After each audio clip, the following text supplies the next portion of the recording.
Um, First off, my bad. Uh, Something, something. Yeah, okay.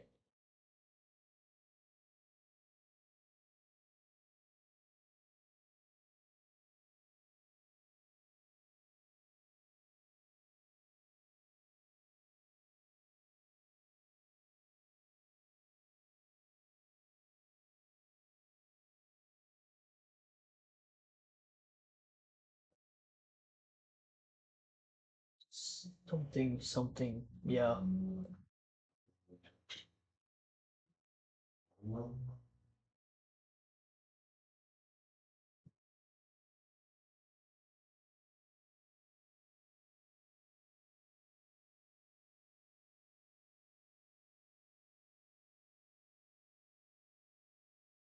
Yeah, hello, something, something, guys. Haven't touched this drawing, since the last stream.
Hey, what's up?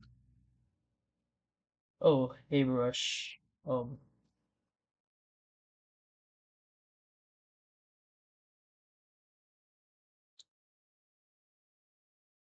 I don't remember inviting you, but I'm glad you're here. Um,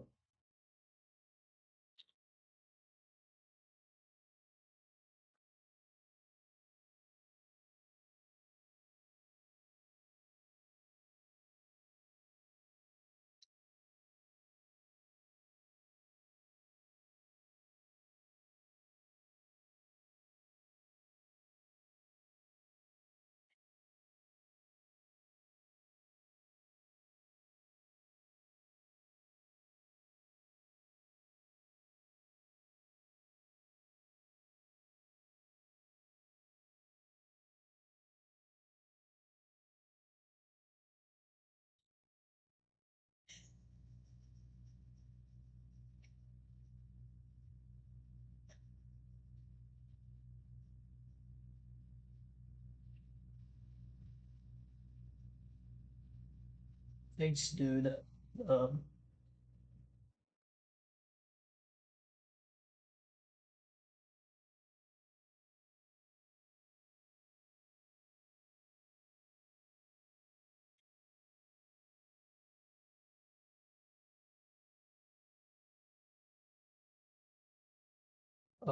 thanks for stopping in, anyways. Never expected you to, but hey, welcome.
Glad to be here as well. What are you drawing?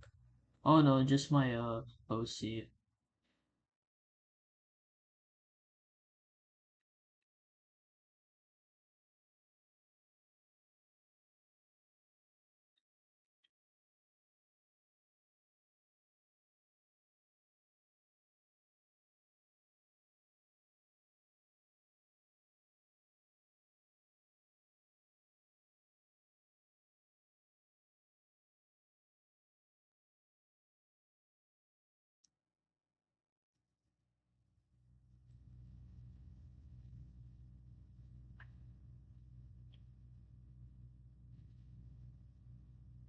Oh, alright. I thought it was some British soldier playing golf.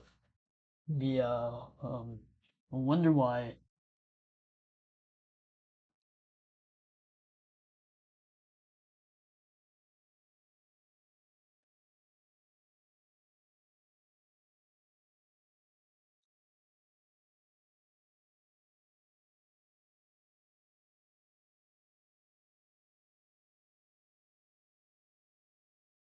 Uh, uh.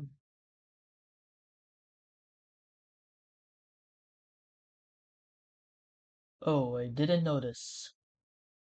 Well, now you do.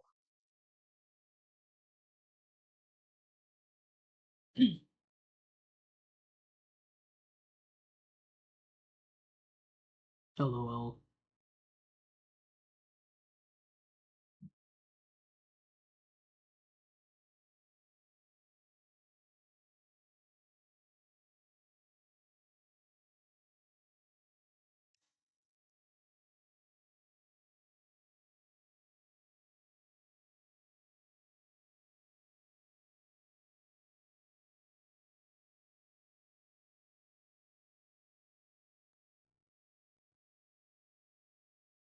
Clueless. Yeah, I don't blame you.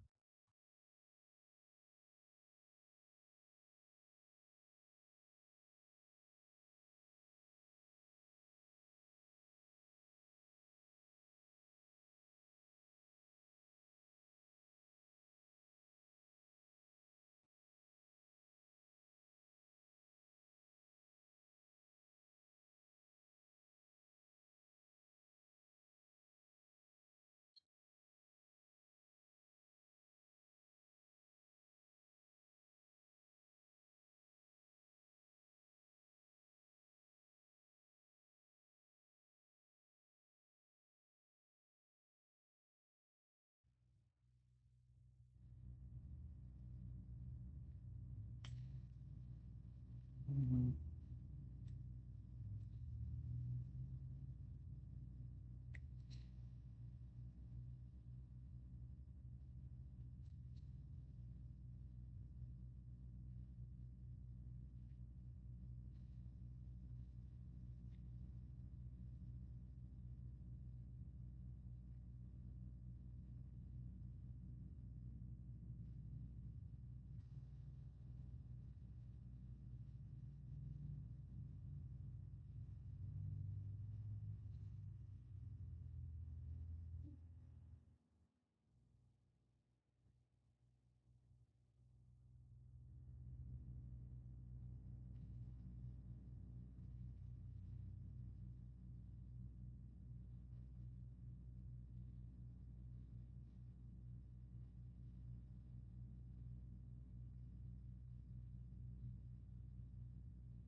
In game and flirting with a flamingo. Things are hella adorable. Interesting, I guess. I don't know. I mean, good for you. I don't know what else to say. Uh,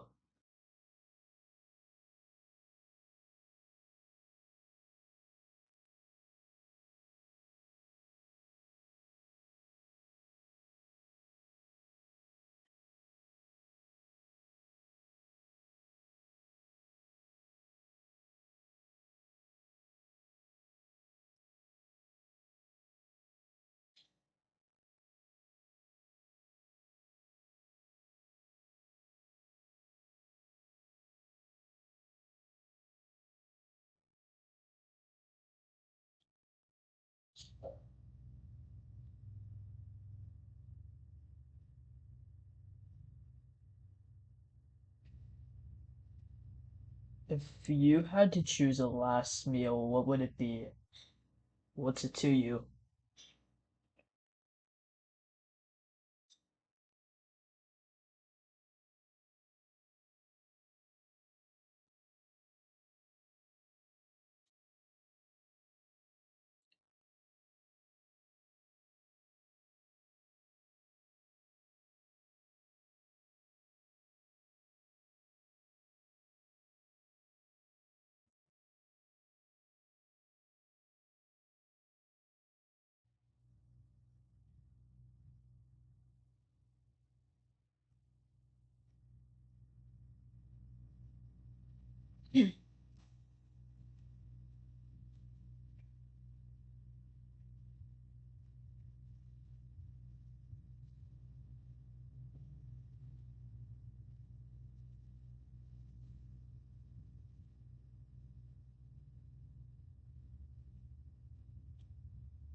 Uh,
This looks very good. I love this.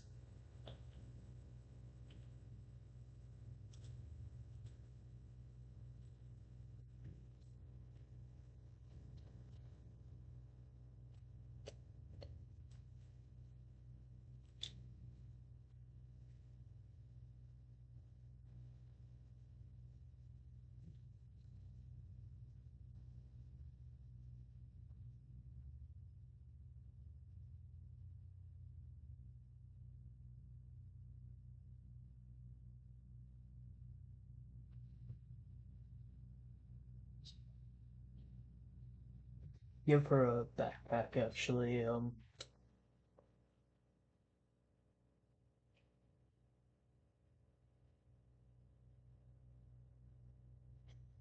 My arch nemesis. Oh, my clone. Ew.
right above the belt. Here.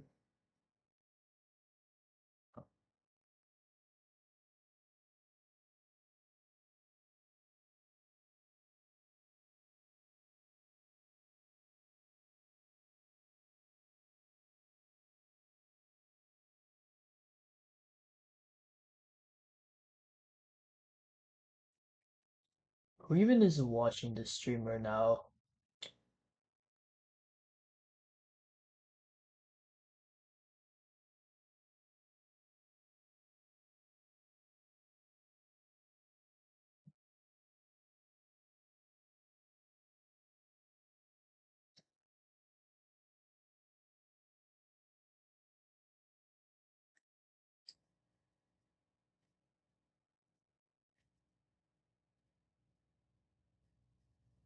Me. Who are you again? It's where? I don't know. I couldn't know you.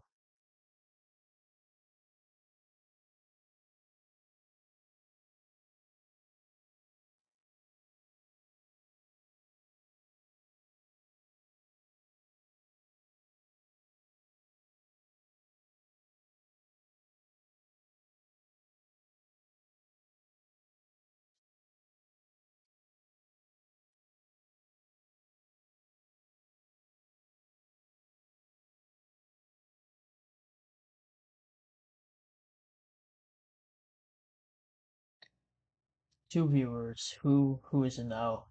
No, I just saw your link in the Guts and Blackpowder Discord. Oh yeah, I did that.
What's your favorite Guts and Blackpowder map? I would say San Sebastian. I love that map. It's classic, dude.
I'm gonna just turn this on for background noise. Why not? Not just my class, not just my grade, the entire school.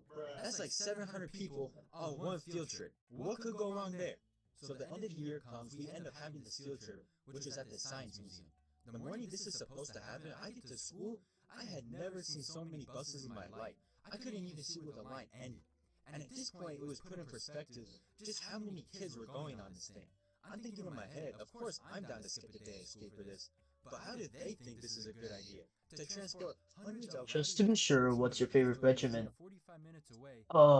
I would say the regiment I'm drawing right now. Somebody's got to be paying them off to do This one. but they ended up getting hella chaperones to say The substitute teachers who thought you lost freshman year were making a reappearance just to make 20, hey, 20, something, something. I forgot the full name of the. so they told everyone to bring I forgot the full name of that group, but I just remember it started with a 1E and it was a French group.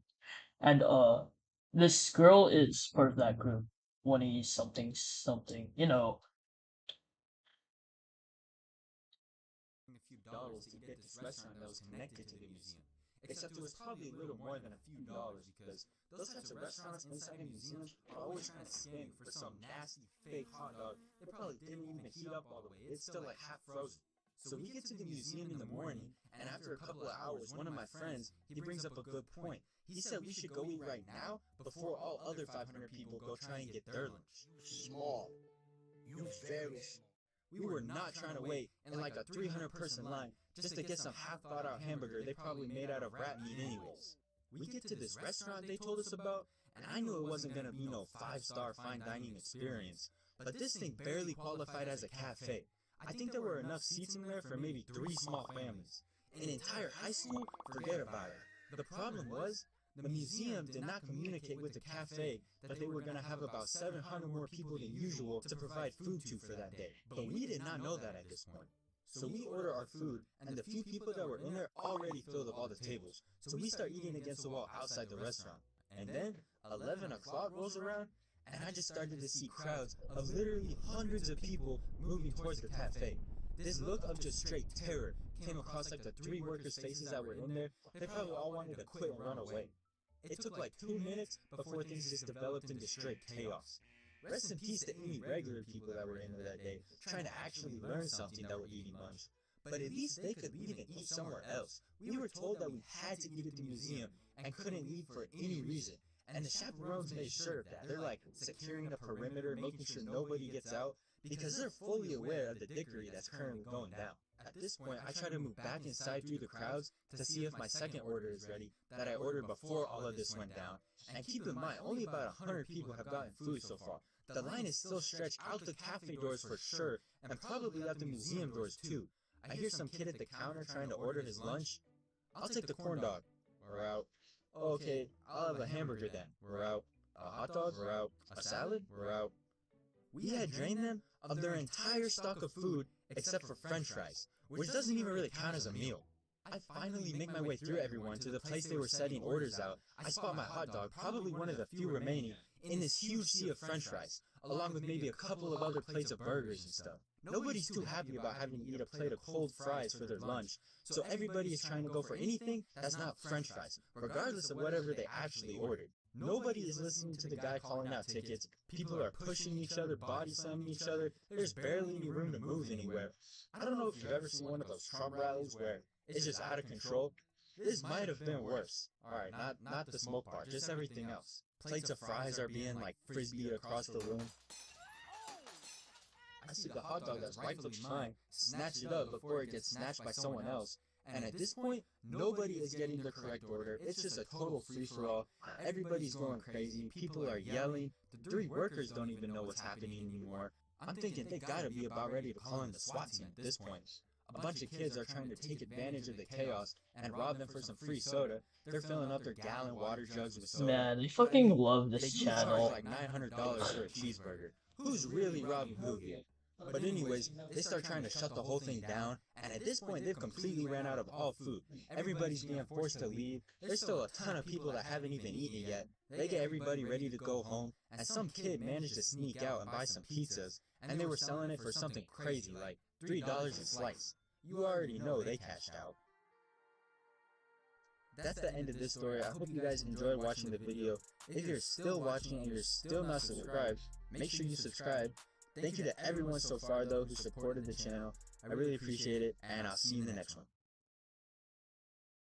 So out of all the hundreds of different people I worked with over the few years I worked fast food, there's a couple people that really stick out that I still remember all these years later. And one of those people was this one manager I had. We'll call him Jim. And I feel like the one thing everybody who works in fast food can relate to is there's always that one manager that has absolutely no chill. And so these are some of the most memorable stories I have from my time working with Jim. And a lot of the time, working with him would be pretty normal, but you never knew when some type of situation was just gonna spawn out of nowhere. Man's was unpredictable. I mean, the possibility of an eventful shift was always on the table when you were working with Jim. I mean, this man was the menace of fast food, to tell you the truth. So I got a few stories from this guy that I probably won't forget for a long time, and you'll see why he was so memorable. Like, this man would be raging at customers, raging at his employees. This man would be committing assault in the workplace. I mean, you'll see what I'm talking about. One memory that sticks out is this situation that happened this one night. I remember it was pretty late at night, probably around 10 p.m. or so, when this car with like 5 people in it pulls up to the drive-thru. And they weren't actually there to order food, they were just there to mess around and be goofy. They were making a bunch of noise, honking their horn. Stupid, right? But they were joking around, and we took it as a joke. So my coworkers and I, we were having fun with it, talking back to them over the mics, playing along with it, yelling back at them. It was honestly not a serious situation. Everybody was having fun with it. And besides, you already know nothing more interesting is happening. I mean, we've been sweating and making fast food for the past 8 hours. This is the first non-vanilla part of our day. It was 10 at night, they aren't holding up a line, there's definitely nothing else going on. We're all just standing around wiping off the same counter for the 8th time in a row. If anything, this is actually a welcome surprise, something to make the shift more interesting. I was just kind of standing there cleaning, listening to them go back and forth. They continue honking their horn and yelling all this random stuff. The people at the drive-thru are yelling stuff over the headset back at them. And it was all in good fun. It was not a serious situation. And then all of a sudden, I hear Jim's voice come on over the headset, and he just goes in the most serious tone I've ever heard. Honk that horn one more time and see what happens. And everybody kind of paused for a second. We're like, whoa, Jim, coming out the gate with the negative energy. It kind of caught us off guard because we thought everybody was having fun here. And besides, if you give them that type of negative attention, you think they're actually going to stop? Nah, it's just going to get worse. And of course, this was the perfect opportunity, and they just played right into it. They come out with the longest honk, and they're like, what was that, old man? You're not going to do anything. And Jim goes, honk that horn one more time, and I'm coming out there. And of course, the response to that was, again, just straight honks. The sound of car honking is just flooding through every speaker in the kitchen. And then all of a sudden, I hear the office door swing open. 2 seconds later, I see Jim making a beeline for the front doors. I'm thinking to myself, like, okay, this is escalating quickly. I guess he was serious. And we had camera monitors that showed a live feed of the drive-thru. And so, of course, everybody is now watching to see what Jim's about to do. And we see him waddle into the frame. And the best part was not only did we have the video, but they were right next to the drive-thru speaker, so we had the audio too, and we could hear every word of their entire argument. Everybody was crowded around the little drive-thru monitor, like we were all trying to watch a movie on somebody's laptop or something, and he's waving his arms all over the place, just exploding in this fit of rage. They continue honking the horn while he's trying to argue with them, and this is exactly what they wanted, to get a show out of the manager, and they got a whole primetime special. His head was pretty much through their open window, like inside of their car. Like, Jim, you really gotta chill. You're not making the situation any better. And I think at this point, Jim could kind of tell that he got played right into the position they wanted. So I think in an attempt to try and get control of the situation again, he started making up this whole story about how he was gonna sue them because they honked their horn so loud that the sound of the horn through the headset traveled through his hearing aid, and now he's deaf in his one ear. And that made no sense because Jim didn't even have a hearing aid. It was a story he just made up right there on the spot. I guess to be like, aha, now I'm gonna sue you. And we're all just looking around at each other like, well, what does this man Jim think he's doing? Whatever the right way to handle the situation was, it's not like this. I mean, there was never a situation to handle in the first place. Everybody was chilling. And they could tell that the story was obviously made up, and that he was obviously not wearing a hearing aid. And so they continued arguing back and forth for a bit longer, and eventually the car just drove off. And I get they were being obnoxious from Jim's point of view, but at a certain point, you gotta be the bigger man and just let it pass, not waddle out there, engage in a verbal argument, make up a weird story about how you're gonna sue them for hearing loss. It's such a random thing to come up with. It was honestly just funny watching this whole thing unfold from the cameras and seeing Jim go completely off the rails over this little thing. I mean, I get that Jim thought they were being annoying, but this was just a classic example of Jim making a bad situation even worse. Another good Jim memory I have, when he again just blew up the whole situation, is when he accidentally wasted the most insane amount of chicken fingers I've ever seen. I don't even know how many hundreds, if not thousands of dollars worth of food it was. So I was in the kitchen one night, and me and this one kid, Nico, were working the chicken fryers, and out of nowhere we just get slammed with customers. But it wasn't that uncommon. I mean, it was kind of a popular restaurant, so it wasn't anything we weren't used to. So Nico and I just start cooking more chicken, doing our jobs. And out of nowhere, Jim comes flying around the corner, talking a million miles a minute. This dude's having like a panic attack. He's like, oh my gosh, do you guys see all these customers? Can you guys handle all of this? And we tell him like, yeah, we'll be good. We got all this food we've got cooking over here. You don't even need to stress, Jim. We got you. He looks at all the people pouring into the lobby. He looks back. There's like sweat pouring down his face. He's like,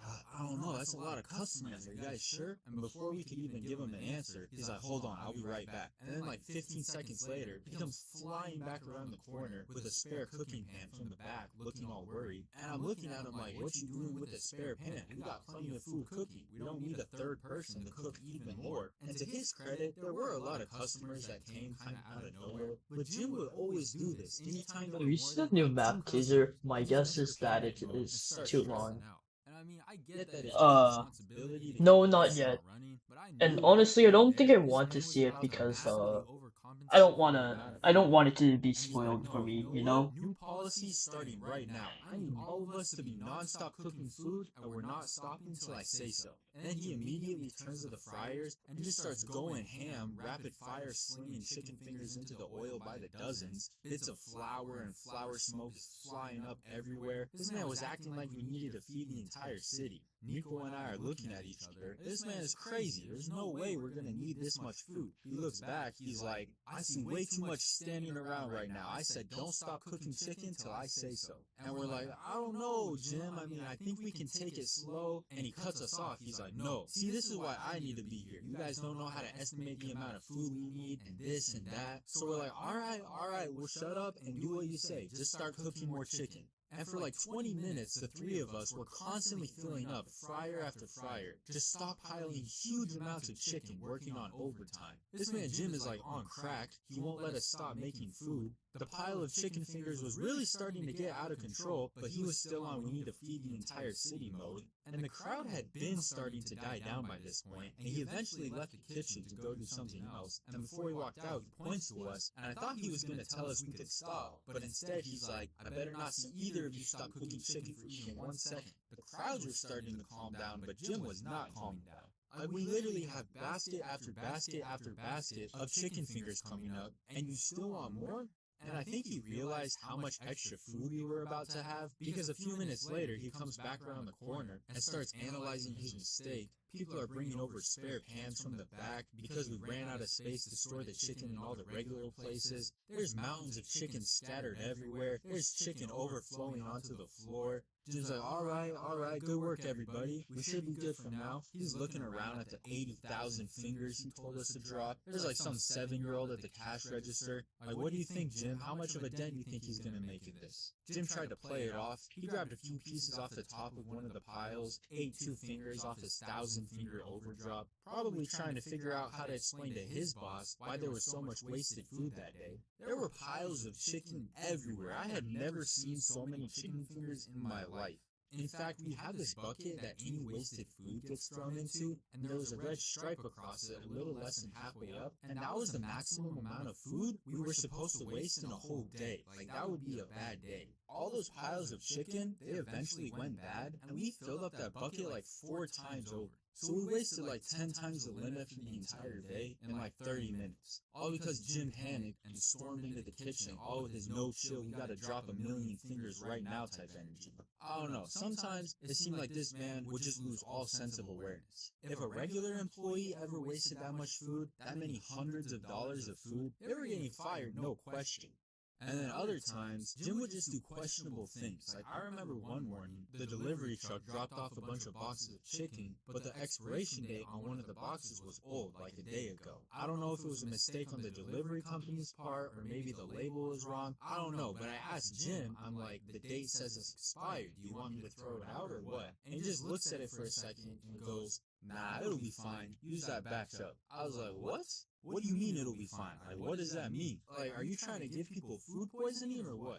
I remember this one night, I thought Jim was gonna find me and burn my house down with how angry he was with me. So they had this company policy, right? That if you had any sort of disciplinary issue, they would give you a write-up. And they would keep track of it because if you got too many write-ups, you would get fired. I worked there for 3 years, never once got a write-up, except on this one night where I got written up by Jim twice in the same night, and he wrote a note to the general manager recommending I be fired immediately. Jim was not rocking with me on this night. And what happened was, I was preparing sauce cups with a partner my entire shift this night. For 5 hours, our job was just transferring sauce from these sauce containers to hundreds and hundreds of these little serving cups. And then you put all the little cups into buckets. That's all you do for hours, and you had a certain quota you had to reach by the end of your shift. But Jim wanted us to reach the quota 2 hours early and turn the 5-hour shift into a 3-hour shift because I guess they had overscheduled the staff that week and needed to cut down on the number of hours they had to pay employees. So he asked us if we think we can be done by 7 p.m. instead of 9 p.m. And we were making good progress, so we tell him, yeah, no problem, we got you, Jim, don't even worry about it. So we're cruising along, we're on track to finish by Jim's deadline. We're like 50% finished after an hour and a half, and we had filled up all these buckets with sauce cups, and the workstation was getting kind of crowded. So I tell Miguel, let's move these buckets into the walk-in, clear off our table, and then knock out the other half and get out of here. We'll finish early, we'll get to go home early, Jim gets to cut hours out of the schedule, everybody's happy, it's a win-win-win. And this is where the first problem came up when we were moving our finished buckets off the table, and Miguel decides to carry a stack of 4 buckets to the walk-in. They're like stacked above his head, and I'm walking behind him, and the buckets, they're looking a little tipsy, but I honestly didn't think much of it. I'm just following him through the kitchen, and I guess there was this puddle of soapy water just chilling in the middle of the floor. Miguel's got buckets stacked over his head, so of course he's not gonna see it. And I noticed the puddle right as he walked up to it, but by then it was already too late. Bro, his foot hit the water. Next thing I know, this man is horizontal in the air. Sauce buckets are flying everywhere. Miguel smacks the floor. The sauce buckets hit the ground. All 4 crack open. Sauce cups start bouncing and flying and rolling all over the place. So there went an hour of work just on the floor. But it was kind of funny, to be honest. Everyone in the kitchen just started dying because this man Miguel was just horizontal in the air and is now laying in an ocean of sauce. But then Jim comes around the corner to see what all the commotion was, and he did not think it was funny at all. Nah, he was fuming, bro. Talking about, now you guys are behind schedule, you gotta redo all these sauce cups, you wasted all this product. He was not happy because he knows that we're probably not leaving early anymore. He goes, you guys better be finished and walking out this restaurant not 1 second past your original schedule. So it took like 15 or 20 minutes to clean that whole mess up. A good chunk of our progress just got erased. But soon enough, we were back at it, but we're playing catch up now.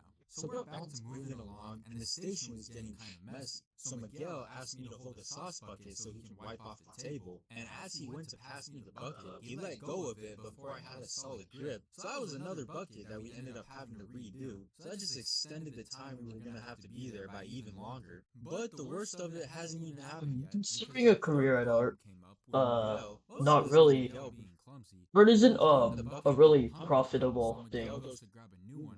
Why do you ask? And he takes it out, but before he gets it all the way up to the table, he drops this container also, and at first nothing seemed wrong, it was just sitting on the floor, like just pick it back up. But unknown to us, when the container hit the ground, it landed upright, but it was made out of plastic, so the entire bottom had cracked open. So when he picked it back up, it just started gushing sauce out everywhere, like a sauce waterfall was just pouring out of this bucket.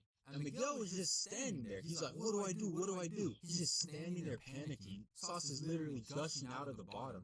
He didn't put it in the trash or even try to do anything to fix the mess that was just getting worse and worse. He just stood there and panicked and watched the whole thing spill all over the floor, the walls, everything.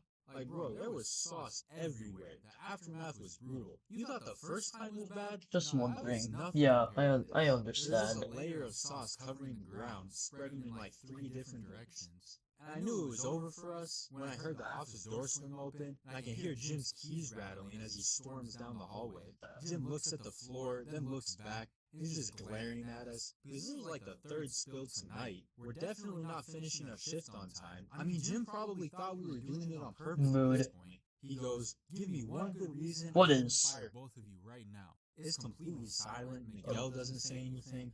I don't know what to say. I was really just trying not to laugh, because now was not the time to start laughing. But the situation was so goofy that we're standing there in this puddle of sauce that continues to spread across the floor. Jim is staring at us, making it feel like this is some sort of showdown. And the clip of Miguel panicking with sauce spilling out everywhere just kept replaying in my head. And I looked over at Miguel and saw this man's clothes just covered in sauce. I couldn't help but to let out a little nose snort that comes out when you're trying really hard to hold in your laugh, but just can't quite do it. And me doing that made Miguel Wow, do you're the still same. here? Jim starts going off again. I don't know, He's dude. mad as ever. He looks at us and is like, you know My what? speakers I'm are gonna make broken sure right now, tonight is like, the so I last can't night hear you anything. ever step foot in this Oh restaurant well. as employees ever again.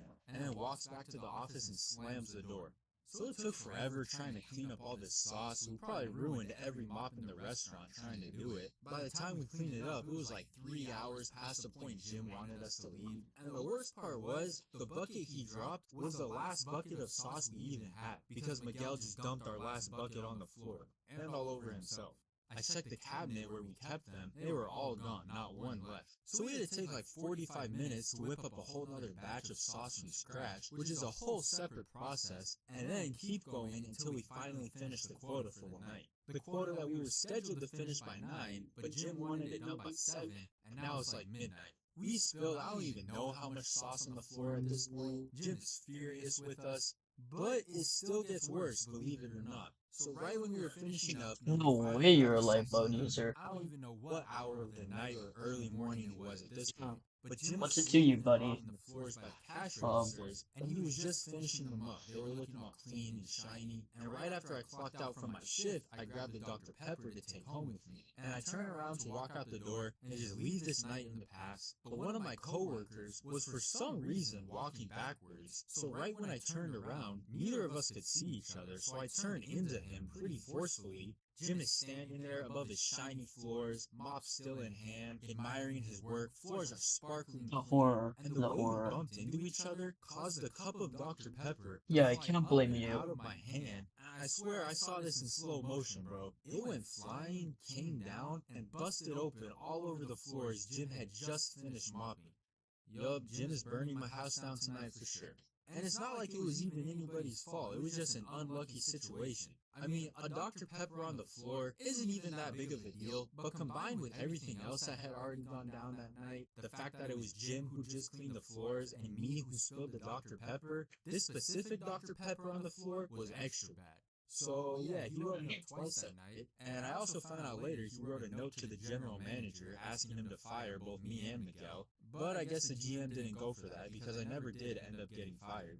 Now, the very last memory I ever had of Jim was the last day I saw him, which was the day Jim actually got fired. That's right, oh how the turntables. Now Jim's the one needing to give one good reason why he shouldn't be fired.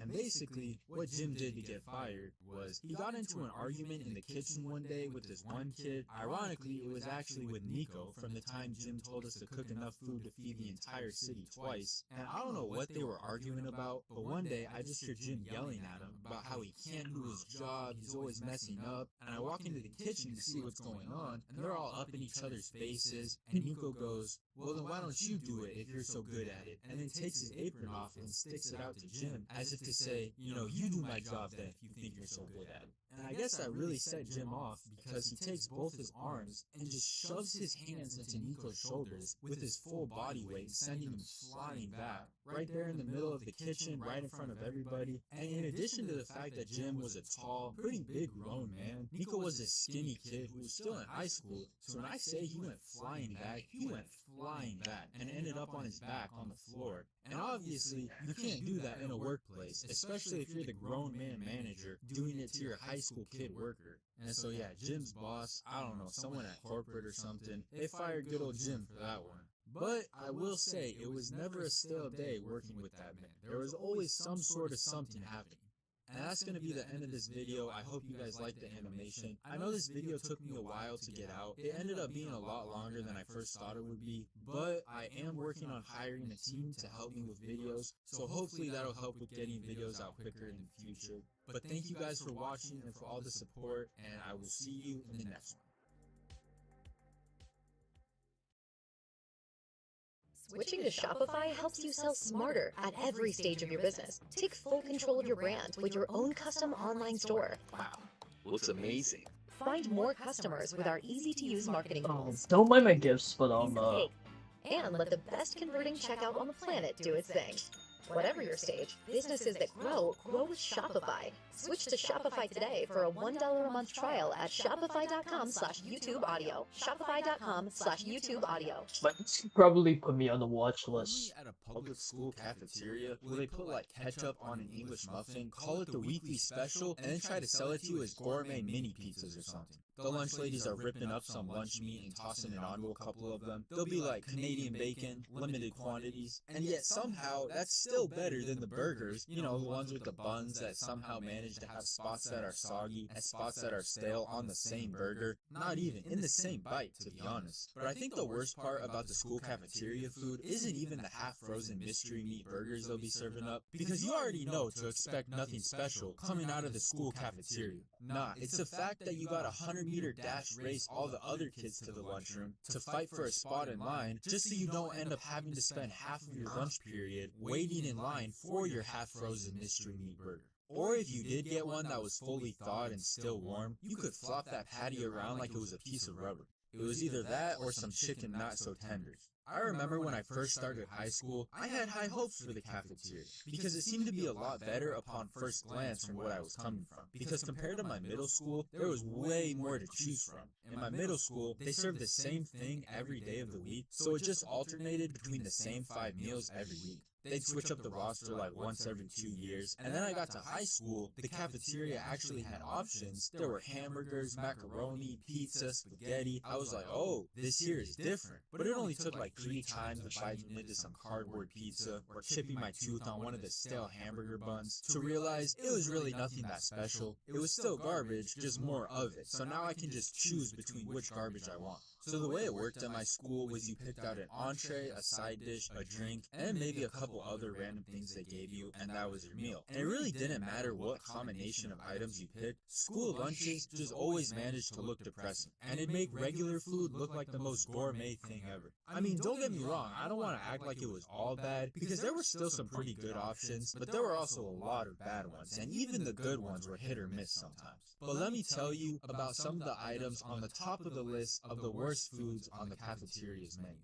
Now, as for the list of entrees you could choose from, the lineup was not great. One of the choices for your entree was pizza, and anyone with good pizza at their school, I'm automatically jealous of you. Because my school was serving up that sheet of cardboard tasting pizza, you could definitely peel off the cheese in a single solid sheet and probably frisbee it across the room. And never was it hot either. I don't think I once ate a single slice of hot pizza from my high school cafeteria. Another entree you could choose from was sometimes they'd have nachos. They'd sprinkle some shredded cheese over some chips, charge like $3 for it. The quesadillas they served was another one that ranked near the top of the list of foods that would only fly in either a school cafeteria or a prison. It was technically a quesadilla, but the amount of cheese they put into that thing was so little, it was so paper thin by the time they put the tortilla on both sides. You turn that thing sideways and it disappears from your vision. Thinnest quesadillas you've ever seen. They were talking about fresh off the grill? Nah, fresh off the steamroller maybe. Like it'd probably provide better function if you just snapped off a piece to use as a toothpick to get the nasty bits of mystery meat burger out of your teeth.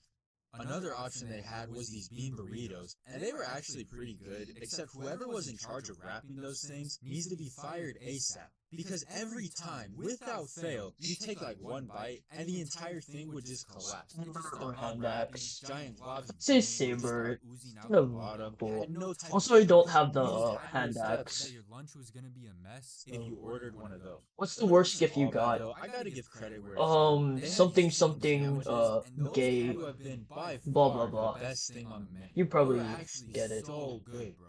Occasionally they bust out the spicy versions. Those used to slap so hard. Put a little ketchup or hot sauce on there, and I was fully satisfied with my meal. The macaroni was another one that was pretty good too. You just had to make sure you ate it in the first 5 to 7 minutes before it solidified into a single solid mass. Another entree they would sometimes have, which I never understood why anyone would choose, because it was easily the nastiest You option got the on chopper? entire menu. I guess it was supposed to be No, I sweet, only have the but the saber. bread was always stale, and they'd use like an ice cream scoop to plop a blob of super processed barbecue sauce mixed with stringy meat onto the bread, and they always either had way too much salt or none at all. That long lunch line I was talking about, that's what all the people back here in this region were getting left with after all the better stuff got taken. Like, you were down egregious if you were eating a stale bun, stringy meat, lukewarm sloppy joe for lunch. You eat one of those and you'll have brain fog and fatigue for the rest of the day.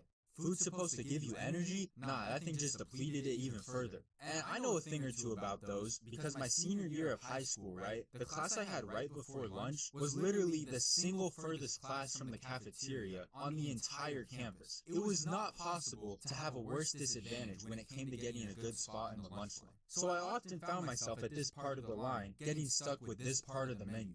Another reason the line would be stretched literally outside of the building on the regular was because of how small and cramped the cafeteria was for how many people had to go through it. It just wasn't set up that great. I remember going to one of the other high schools around my area, and I couldn't believe how much better their cafeteria was. Their place looked literally like a mall food court with like 7 different stalls stretched across the walls. I think they even had like fast food chains inside of them, like a Subway and a Pizza Hut in their cafeteria. Was their regular cafeteria food actually any better? I mean, who knows, but at least theirs was all big and spacious, so they didn't have to have lines stretched out the building.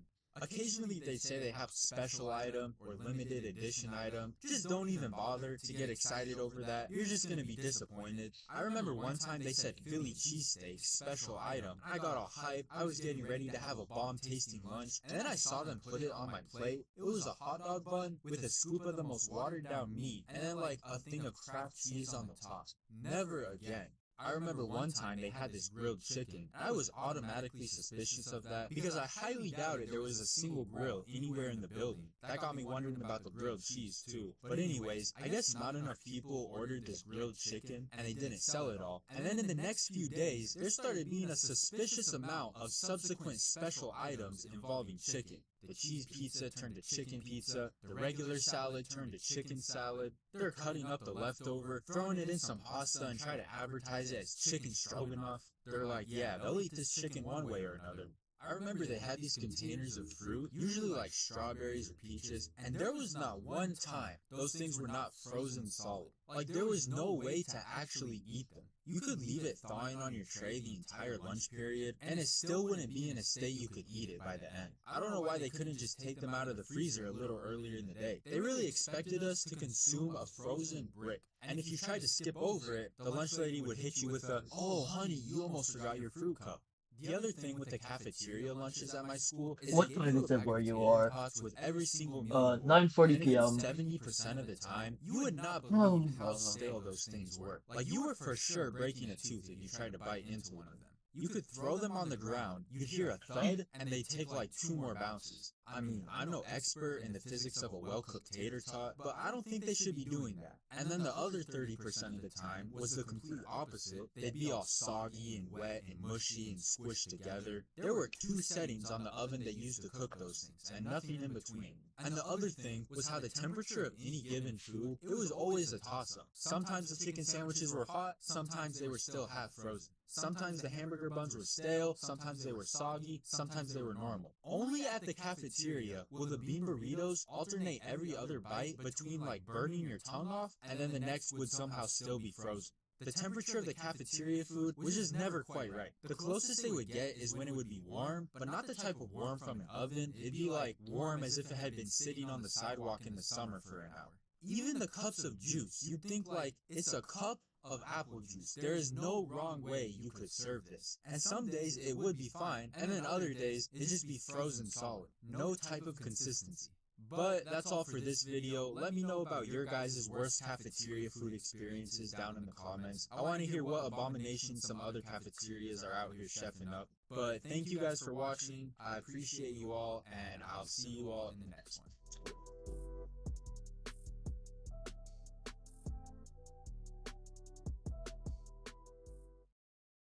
So a while back, Alex Clark made a video about why he doesn't like fireworks, and basically what he said was that his first two experiences with fireworks were so lame and so boring that it just made him completely disinterested in them.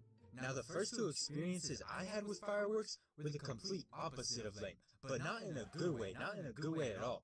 So the first time just involved one of those simple sparklers that you hold in your hand, and I was pretty young, like really young, probably around 3. And you know it's bad when you were 3 years old and can still vividly remember exactly what happened. And when you're that young, it's not like you've had past experiences with fireworks to know exactly how they work. So I'm standing there holding this lit sparkler. I have no idea what's going on. Next thing I know, I'm burning the skin off of my hand and my arm. I'm not sure how the sparkler got into that position in the first place, but as a 3-year-old, fire from a sparkler against your bare skin is gonna hurt quite a bit. It kind of scared me for a short period of time too. Every time someone would come near me with a sparkler, I'd be like, whoa, chill, you gotta get that thing far away from me. So for the first time, already not off to a good start. The second time, it was even worse. It's probably only about a year after the sparkler incident, and my parents took me to this huge open field to see a fireworks show. So the show starts, the first firework goes up, and I'm like, dang, okay, this is pretty cool. And I remember specifically thinking, I didn't know they were supposed to be this close, and that's because they weren't supposed to be that close. I don't know who was in charge of setting them off, but they had their distances and measurements all the way messed up. So they had shot off a few full fireworks, and then they started coming down. Since they were shot off way too close to the crowd, or maybe they pointed it in the wrong direction, or I don't know what was going on with them, but it literally started raining fireworks. They had stopped firing them off once they realized the commotion they had caused. There's chaos going on everywhere. But think about how long it takes a firework to shoot all the way up and then fall all the way down. So in between that time, they had shot off like 15 more. All those start coming down. Basically, it was raining fireworks for days. And there was this moment of realization among everyone there, like, this is really happening right now. People didn't know what to do. There's people hiding under blankets, running away, hiding under blankets while running away. Everybody's yelling, there's chaos everywhere. I can imagine how confused somebody would be who's watching this from a distance. But luckily, we all made it out of there unharmed. But now we're 0 for 2 for firework experiences. I'm not too fond of these things. Now fast forward to just a few years ago, and by this time I've fully recovered from the previous firework trauma in my life. So it's New Year's Eve, and my friend tells me she's having a Yo, party what's that good? night. So I show up, and the first thing I notice is there's hella fireworks laying out. It's like they went to the store, pointed at the shelves, and said, give me your whole stock, and then also order a whole nother truck. Okay, that might be a bit of an exaggeration, but I'm looking around at the amount of people at this party, and the amount of fireworks I see in front of me, and the math just isn't adding up. At first thought though, this many fireworks could only be a good thing, right? So we end up going through most of them, and at the very end, there was just a huge pile of sparklers left over. I see people crowded around it doing something with them. Yeah, So I walk not over, much. and this one kid has an empty soda can that he cut the top off of and just starts rapid fire stuffing these sparklers inside of it. I'm like, so what's going on over here? They're like, well, look at all these extra sparklers. We don't want them to go to waste, so we're about to make a sparkler bomb. I'm like, bet. Me, and probably everyone else there, isn't thinking about what could go wrong. This sparkler bomb just sounded like something that we had to do. I guess previously they had already lit just a straight box of sparklers, and an entire stream of sparks just shot out the end of the box and almost hit this girl. So basically, we said let's do that again, but with more. So we get this soda can with all these sparklers stuffed into it, and then around that we wrap a ton of tin foil. So we take this thing outside of the street, set it down, And it always seems like in these types of situations, there's always that one kid trying to play fire marshal and take matters into his own hands. It was something And probably probably wasn't like that bad in this something situation, that's with a because we were all PNG. standing like 10 feet away Yeah, I from a guess metal that's a cool can stuffed with concept. Good luck with sparklers and that. layers of aluminum foil wrapped around it that we were about to light on fire. But he's like, everybody get back, everybody get back. Nobody is listening to him though. And the other thing is, like, out of the 10 of us, not one person thought to bring any water out in case stuff went haywire. So everyone is standing like 10 feet away from this thing. We've completely thrown all protocol out the window at this point. And these two guys take lighters and try to light it on fire. Now anything could have happened here. Flames could have flown out of it, sparklers could have shot out in any direction. Nobody knew what to expect. And at first, the whole thing just kind of sat there. It's like this flaming ball. I start getting like flashbacks of fireworks raining down on me. And then it made this massive whoosh sound, and this huge flame just shot straight up into the air. Half of us are standing there mesmerized, the other half of us are dipping out of there because we're not trying to die today. But luckily, nothing flew We were out of it, working no and I flames, haven't like, used shot it in my out and burned latest stream. somebody. But this giant I think I flame saw stayed in it. the air for a Good amount job, of time, actually. probably like a few seconds, and then it slowly came back down. We walk over to see the remnants of this thing. The tinfoil is completely disintegrated, the can is basically disintegrated, you can't even tell the sparklers are supposed to be sparklers anymore, and I guess the whole thing had given off so much energy that it burned a hole into the street, and the tinfoil just got melted into the pavement. I happened to pass by the spot a few years later, and the melted aluminum was still baked into the ground. It goes to show the amount of pure energy that was just packed into that thing. So I'm not suggesting anything, but if you ever happen to have some extra fireworks laying around, Oh well, just figure it out. Yeah, I can't blame you. guys enjoyed that video. I don't really have a whole lot to Say, except for that I'm almost out of school for the summer, so hopefully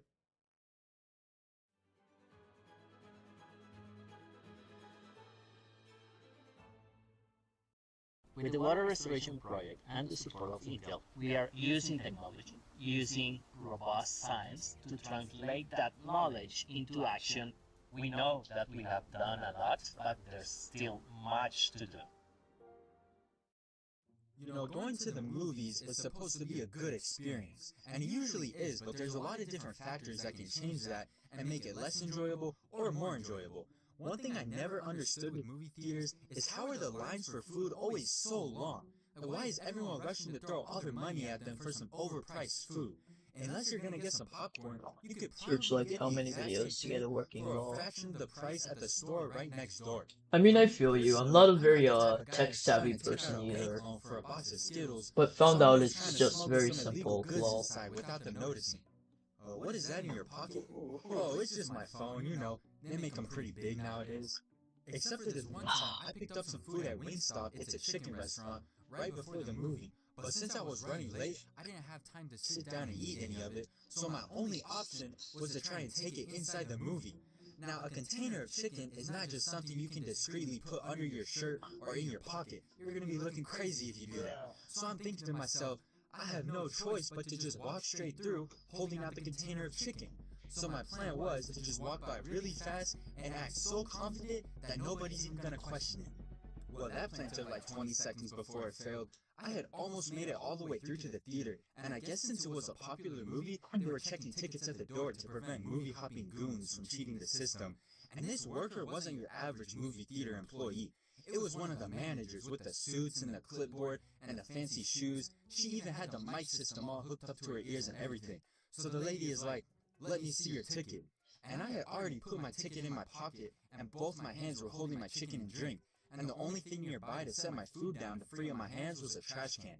I was definitely not going to set my food on that, so my only option was to ask her if she could hold it for me. So I reached out and I'm like, can you hold this? And she was already kind of looking at me this entire time, trying to figure out who I thought I was walking in with a full dinner. So she just kind of looked at me for a second and then slowly reached out to hold my food. So I hurry up, get my ticket out and show her, and I'm thinking like, any moment now and she's gonna bust out with the whole "no outside food or beverages" speech. So I put my ticket away, snatched my food back, and beeline it inside the theater before the situation could develop any further. I don't know, I guess they were paying her just barely not enough for her to not care and just let it slide. But usually the majority of the shenanigans occur once you're already inside the theater, and you never really know what to expect because depending on the type of movie you're seeing, it's gonna attract a little bit different type of crowd. One group you got, and I can't lie, I've definitely been a part of this group before, is a group of teenagers in the back. They're making offhand comments at any part they can make fun of. If any attractive character pops on the screen, the whole theater's gonna know that they think so. Another group you got is your preschool age children that are always causing some different type of commotion. It seems like any movie I go to that's in one of those big packed theaters, it's inevitable that some child like 5 seats down from me is gonna spill his popcorn bag. It's always accompanied by like this little gasp from the mother, then they probably ask their mom for a new bag. And the thing that always gets me is however bad you think this spill was, the lights come on at the end of the movie and it's actually 10 times worse. Looks like a complete war zone. One time I was sitting in a movie and some kid in the front row, probably fresh out of being a toddler, thought it would be so funny to throw whatever candy he was eating up into the air and behind him. So this milk dud hits the dude next to me, and then another one, and another one. Now props to the kid for being consistent with his aim and hitting the same guy 3 times in a row, but the guy started to get really annoyed, and he would just kind of toss the milk duds back at the kid. So they start going back and forth. I'm watching this like it's a tennis match. And in fact, the major movie chain in my area actually had like a child care center where kids could be watched while their parents saw the movie, so exact situations like this wouldn't have to happen. But they actually recently took all of them out and replaced the child supervision center Good night, with an boss. alcohol serving Good point. night. Nice move, guys. Now we also have to suffer through things like this. The other thing about those big theaters is there's always someone doing something on their phone, often at full brightness. The worst experience I had with this was one time I saw a grown man whip out his phone and started playing one of those car racing games in the middle of the movie with his brightness turned all the way up and sitting right in front of me. Come on now, dog. Come on, man. I mean, come on, at that point, just stay home if you want to play a phone game that bad. Although I have to admit, that's annoying, but it's still not as bad as when you see a movie in the middle of the day, the movie ends, and when you walk outside, you just forget that daylight exists. I don't know if you've ever been flashbanged. I mean, I haven't either, but I might as well have been from walking out of some of these theaters into broad daylight. Sometimes you walk in, you're trying to find a seat, and there will be some lady all by herself trying to save like half the seats in the theater for her group that hasn't even showed up yet. She's got her kid lying across like 3 seats. Like, you all know you I need to deserve a use my theater, new right? thing You're just on a forcing Guts and everyone Blackpowder else to have stream. to take a seat in the front section now, which I never really Yeah, maybe it understood might people work out. defending the front seats in those theaters. I mean, I don't know, people might feel differently about it, but in my opinion, these seats are just not good, especially compared to the back ones. Okay, I can admit that if this is your only option, the very back rows aren't that bad, but one time the front row was the only one available. Everything else in the theater was taken up, and my friend tried to pull the classic, "Oh, trust me, they're not even that bad." So I'm like, okay, we could try it for one time and just see what it's like. Bro, I spent the entire movie like this.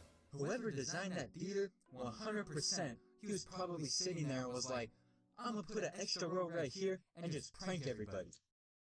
So a lot of the theaters around me have started to make their theaters pre-reserved seating, so you would buy your ticket online beforehand and pick out your seats on a map.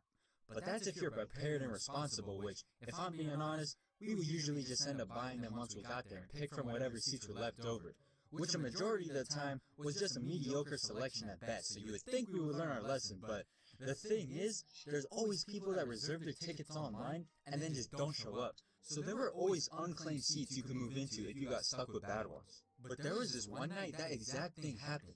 It was 3 of us and we got stuck in the front. So we decided we're just gonna go straight for some open seats, and if someone says it's theirs, we'll just keep moving around until the movie starts because there's always extra open seats. We definitely underestimated how stressful this was gonna be. When we sat down, the entire back row was open. A few people came up as expected, so we shifted out of their seats and into new ones, no problem, right? It gets down to where the only seats left in the entire theater are the 3 we're in and the front row. By the way, The theater was packed, but your finally opinion we on the UTTP situation, YouTube Troll Police. Yeah, I don't know. I don't care about them. They're just a bunch of weird attention-seeking trolls. A lot of them are like under 15, so I kind of don't care about them in general. Um, I've had some experiences with YouTube Troll Police before. They're just mildly annoying at worst. I don't really care for them.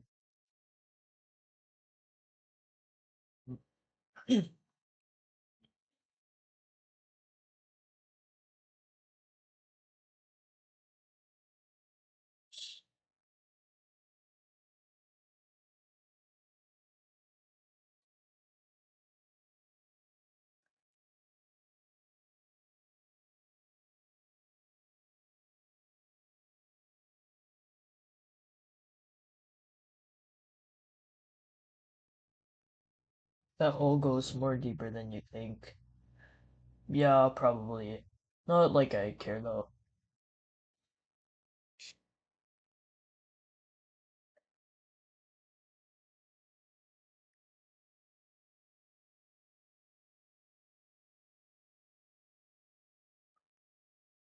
I've seen them. They are a force to be reckoned with.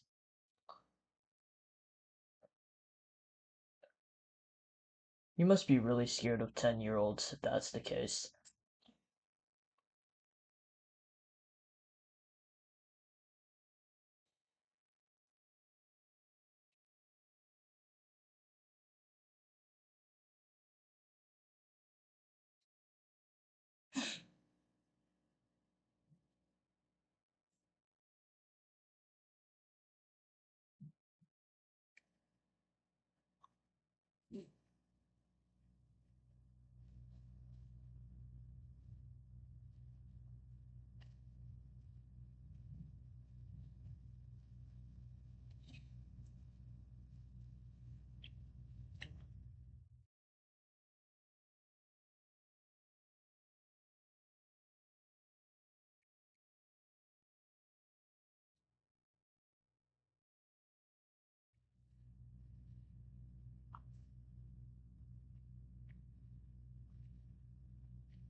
I'm not joking about that rabbit hole.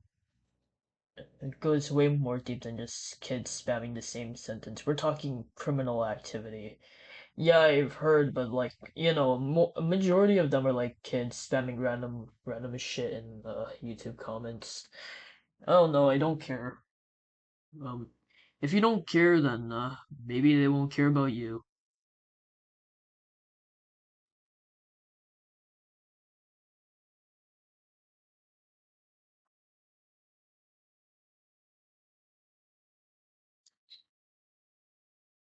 Oh,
This will be the last thing before I, knock myself out. Yeah.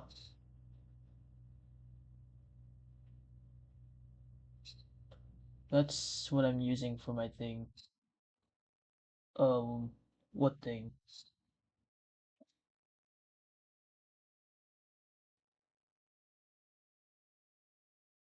Anyways, time to knock myself out. Okay, good night, buddy.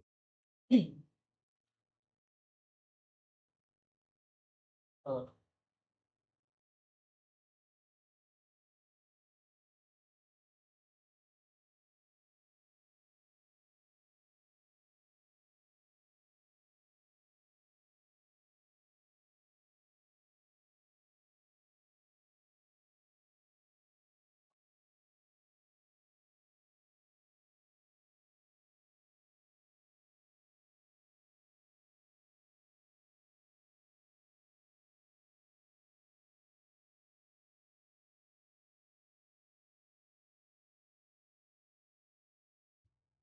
Damn, why isn't it showing all?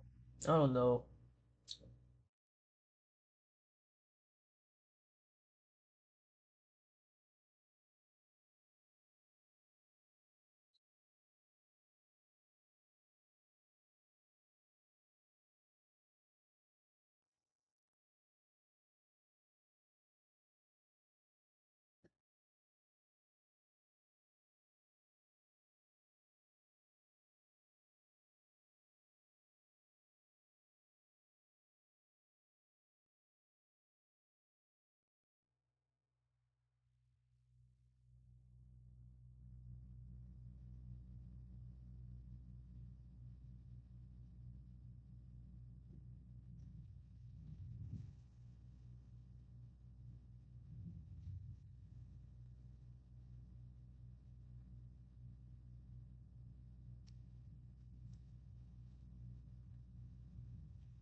Movie starts and we could finally relax. Except we couldn't because we didn't account for all the extra people coming in late. You know, an occasional group would trickle in, all three of us would just be tracking them, hoping they don't start walking up the stairs. Because it would be such a hassle for that to happen in the middle of the movie. The seats that are supposed to be ours are probably taken by someone else by now. We would have to get up and walk in front of people. It would just not be good. And then like 20 minutes into the movie, just when we thought we were safe, a line of like 9 people marched in. I'm thinking it's over, we're done for. Between the 3 seats we're illegally in and the couple up front, this theater is fully packed. I'm thinking like we have to be in one of their seats. And then at the last minute the line split off, one group went down one front row and the other went down another. I honestly could not believe our luck, and it's a good thing that was the last group of late people and we made it through the whole movie. It was a stressful first 20 minutes of that movie though.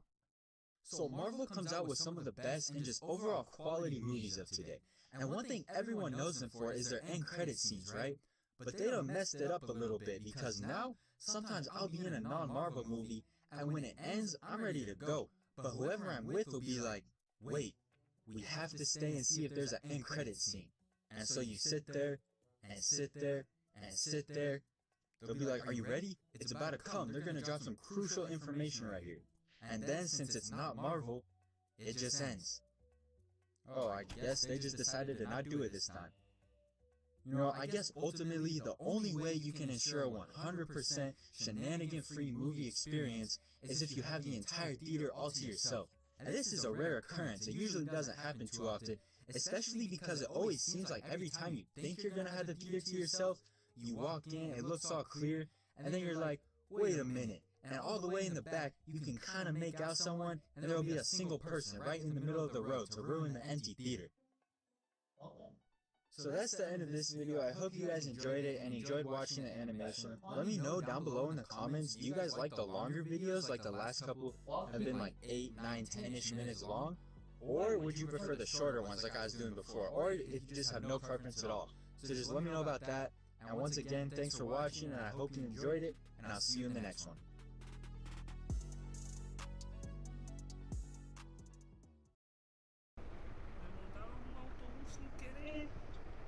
Dios, vamos a ver ahora. Vamos a ver para dónde es que va.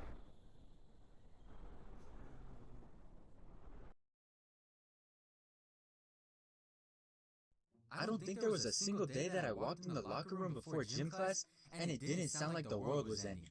Everybody knows that probably one of the most chaotic places you could go in a high school is the locker room. If you're a girl, I don't know what your locker room atmospheres would be like, but in the boys, there's not really much that's off limits. You would think you're getting ready to go to PE, you walk in the locker room, everybody is quietly changing into their gym clothes and minding their own business. Fight! But actually,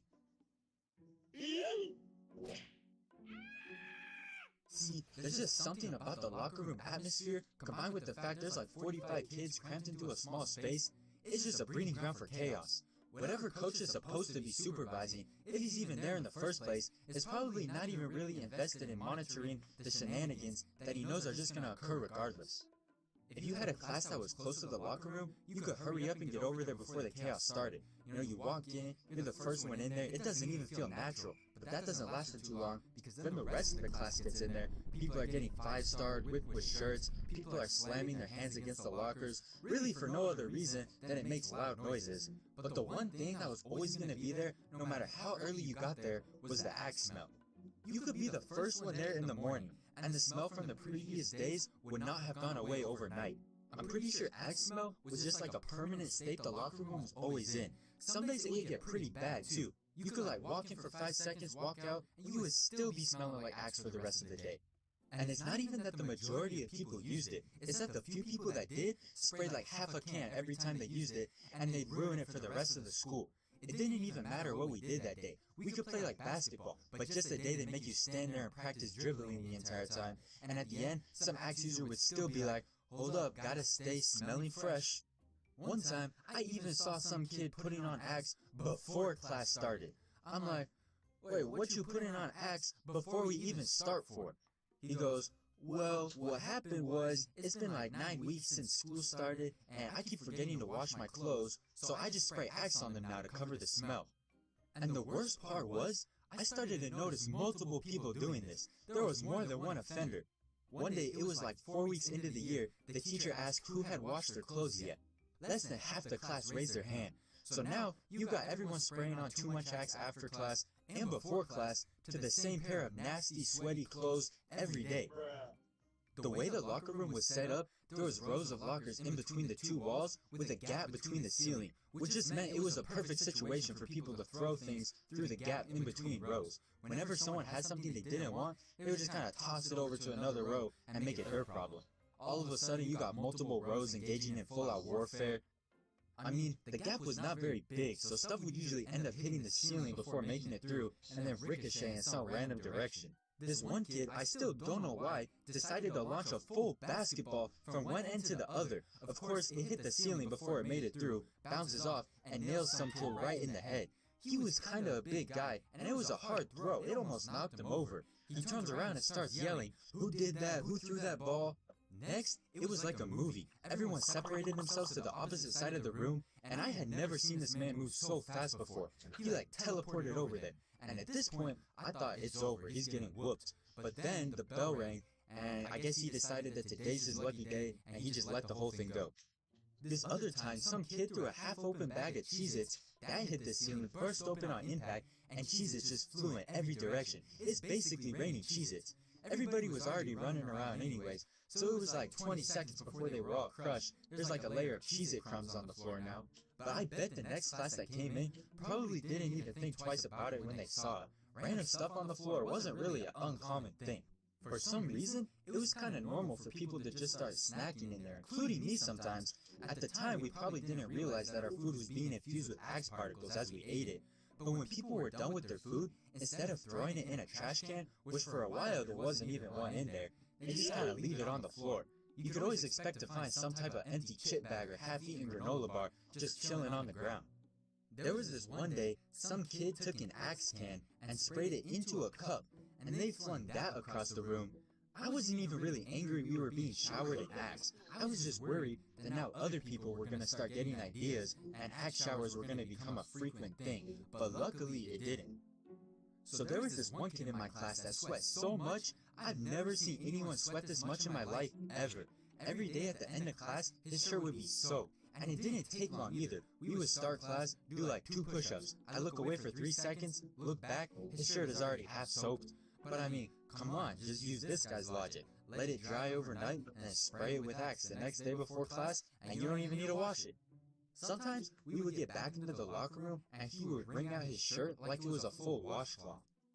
You know, it was just part of the locker room experience that shirt whipping is gonna occur. And if you whip someone with your shirt, it's like an unspoken rule. You better expect to get whipped back. Trust me, nobody was even taking a chance with shirt whipping this guy. But I think the craziest thing that happened all of high school in the locker room, one day I was talking to someone and they were standing right next to an open stall door, and I was telling him about something that had happened in my previous class that day. And I don't think he was too interested in my story, because in the middle of it, he interrupts me and starts yelling. He goes, "This story is so boring." And for extra emphasis, he grabs the open door and slammed it shut. But when he slammed it shut so hard that it hit the frame, and he actually just took the entire door off the hinges.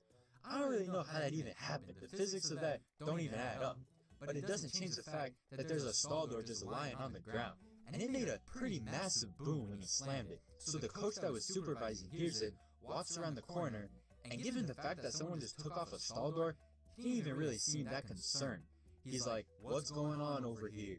I'm thinking like, how's he gonna get out of this? And then he tries to make up this story on the spot. Something along the lines of, "Well, what happened was, I was trying to lock the door from the inside, but it wasn't locking, so I tried to lock the door extra hard, and the door just fell off." What?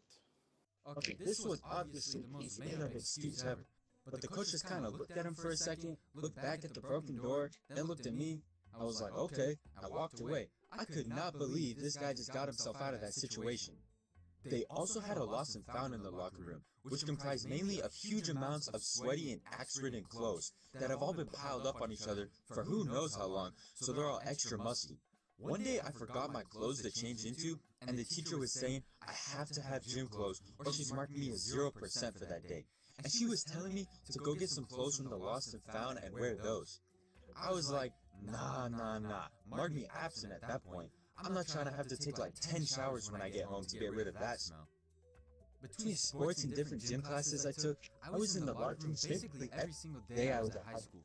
All of these stories make it seem like it's a wild zoo every single day, and honestly it kinda was, but looking back on it, it was all a fun experience, and really the only actually annoying part about it was these things, which sometimes it would seem like under no circumstances would they open on the first try, but other than those, it was all good fun. That's all for this animation. First off, I want to thank you guys so much for 1,000 subscribers. Thank you to every single one of you, I really mean it. And we're on road to 10K now. So if you made it this far into the video, make sure you hit like and subscribe if you're not, and I'll see you guys in the next one. When I signed up for driver's ed, I definitely didn't expect that I would find myself in a situation where I thought that my driver's ed teacher was trying to kidnap me. So this happened a few years ago when I was about 16, and I signed up for this driver's ed class that taught you how to drive and then gave you your license at the end. And the way it worked was it was divided into two separate parts. The first part was just sitting and learning in the classroom, and then the second part, on another day, you would get in a car with one of their instructors and practice for the driving test. And I was pretty excited to start the driving section, but first I had to go through the classroom part. And it was mainly just them throwing out a bunch of statistics to scare us into driving extremely cautious. They say stuff like, yeah, actually, little known fact, every time you get inside a car, you're actually just guaranteed to die. And then at the end of the class, they explained that the next step is that one of their professional instructors will be driving around with us, basically teaching us how to drive. And the way I'm expecting this to go is I hop in the driver's seat, drive around the city with some instruction from the teacher, and then drive back. Just like anybody would expect any normal driving lessons to go. And it didn't really go quite like that, but it did start out like that. It started out completely normal. So the day of the first lesson, I get in the car with this dude and he introduces himself. He's like, my name is Mike. I'm like, alright Mike, let's do this. Now at first, I wouldn't say red flag, but it made me be like, bro, are you sure about this? Is he asking how much driving experience I had before today? And I'm like, oh, not really much at all. I've driven maybe a couple times before, and that's it. And I'm still not really used to driving on the regular roads. He's like, okay, have you ever gone on the freeway? I'm like, never. And then like 5 minutes later, he's like, oh look, here's a freeway, quick, turn right. This is the perfect time for you to get some freeway experience. And I'm like, bro, I barely even have any experience on, the regular roads. Like, are you trying to die right now or what? I just want to get used to the side streets first. Especially because where I live, it'll say speed limit 65. And then everybody acts like it's NASCAR. We'll be flying down the road at like 90 miles an hour. I'm not gonna lie, it was slightly intimidating for this early on in my driving career. But it ended up being cool. It's not like we got T-boned or anything. So we exit the freeway, and as we're driving along, the next thing I noticed about this man is he did not stop talking. He talked about everything. Like the most random topics. Food, sports. I learned like the entire history of his family. So there was his one son who went to Minnesota for college, and then his other daughters moved to San Diego. But then his one daughter was moving back to Arizona because of her boyfriend, but then they broke up, so now she doesn't know what to do. I don't know, the lore on Mike's family goes pretty deep, alright? But my first impression of him was he was a pretty cool guy. He just liked to talk a lot, which me at the time, I had barely ever driven a car before. It was a bit stressful. I'm trying to keep my focus on the road, and he's rambling on about how he burnt the enchiladas that he tried to make last night for dinner. And that was another big topic, food. This man absolutely loved cooking, and that'll be important later. And then in addition to all his rambling, he was also really against any car nicer than like a Civic. So a Corvette or something would drive by, and he'd be like, yeah, you see that? That's a horrible investment right there. Whatever you do, never buy one of those cars. So between stories about his family and rambling on about random topics and roasting whoever drove by in a sports car, it was kind of a lot going on. So I'm at the point of just trying to tune him out, and we're like 30 minutes into the lesson at this point when he goes, oh, I forgot to ask you earlier, would you mind if we stop by my house halfway through the lesson? I need to flip my meat. And I'm like, you wanna elaborate on what you mean by that? And he continues, he's like, yeah, I left some steak cooking back in my house. It's been in there the entire day. And he's like, I gotta flip it over so the other side can cook.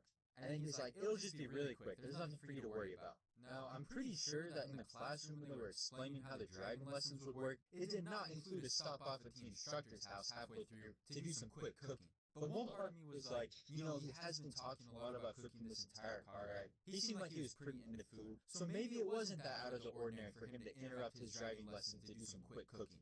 But then the other part of me was like, nah, the only reason he was talking about cooking this whole time was to normalize me to the idea that he liked cooking, so I wouldn't even think much of it when we went to his house to check his steak, on some psychology mind trickery type of thing. But then when we actually pull up, he's just gonna tie me up and like hold me hostage in his basement or something. And the way he asked if it would be okay if we stopped by his house, he phrased it like a question, but his tone didn't make it sound like I had an option. It was kind of demanding, like we were gonna go regardless of what I said. That's how he was coming across. Like his steaks were currently the top priority. He was gonna get to his house one way or another. That was the whole vibe I was kind of getting from him. So I'm like, okay, that should probably be fine. I guess we can stop off at your house so you can flip your steaks. And he's like, cool, it's a bit of a drive away, so let's start driving now. This will be good practice for you anyways. So he starts telling me all these directions, turn left here, then turn right again. And at this point, we had driven to some part I'd never really been to before. This is foreign territory to me. I'm just driving wherever he tells me to go. And I'm not gonna lie, at this point, it felt like me learning how to drive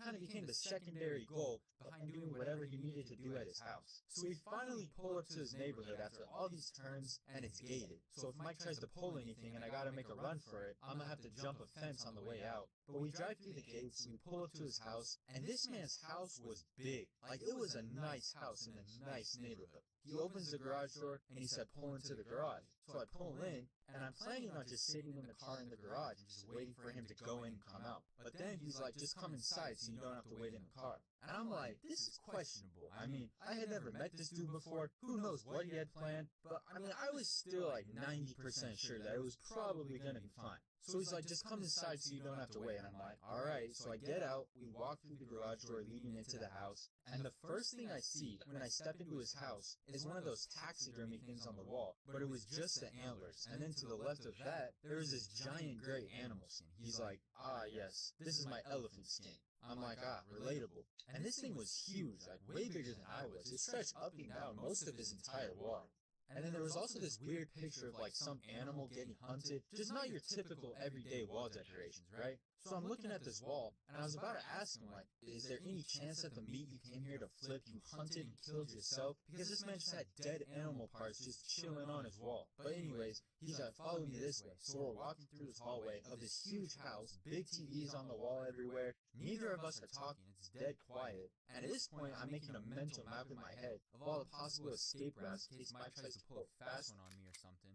And you gotta understand why I'm a little distrustful of this situation. Stopping off at some random house I've never been to with some dude I've never met before was not in my plans for that day. Apparently, his stakes were that important though. I mean, this dude was sketching me out. But we finally walked all the way through his house into the kitchen, and to my relief, he actually started doing some stuff with the pans that was in the oven. And I'm still keeping an eye on him, but I'm finally starting to relax a little bit, like the meat needing to be flipped wasn't just some made-up cover story. There was actually a steak that he was actually flipping. So I'm not as much on edge anymore. So he finishes his cooking thing, flipping his meat. We walk back through the hallway, get back in the car, and then continue driving around. Now, even though he didn't try to trap me in his house and kidnap me or anything, what a weird and random thing for you to interrupt your driving lesson for. I mean, hey, I hope his steaks turned out right, but I'm pretty sure that the people who employed him would not be too happy if they found out in the middle of the driving lesson he was just taking people into his house to show them his animal skins and do some quick cooking. But in any case, Mike ended up being a pretty chill guy. I drove with him a couple more times after that as well. There were no more stops off at his house, so that was a one-time thing. I just continued to learn more about his family and his cooking and whatever else he decided to ramble on about while I'm trying to drive. Mike, if you're watching this, you have me freaked out there for a second. Maybe don't go doing that to any of your future students. Hey, what's up guys? I hope you enjoyed today's animation. If you did, leave a like button or I don't even know what I'm trying to say. Hit the like button. There we go. But at the end of the next animation, I was thinking about doing like a little mini Q&A at the end of it. So if you got any questions about whatever, anything in general, just leave a comment down below. Or you can DM me on Instagram too, so I'll be checking those DMs out. And yeah, thank you guys so much for the great year. We almost hit 250,000 subscribers, which is actually crazy. Almost 25% of the way there to a big million. But yeah, I really appreciate all the support as of late, and I will see you guys in the next one.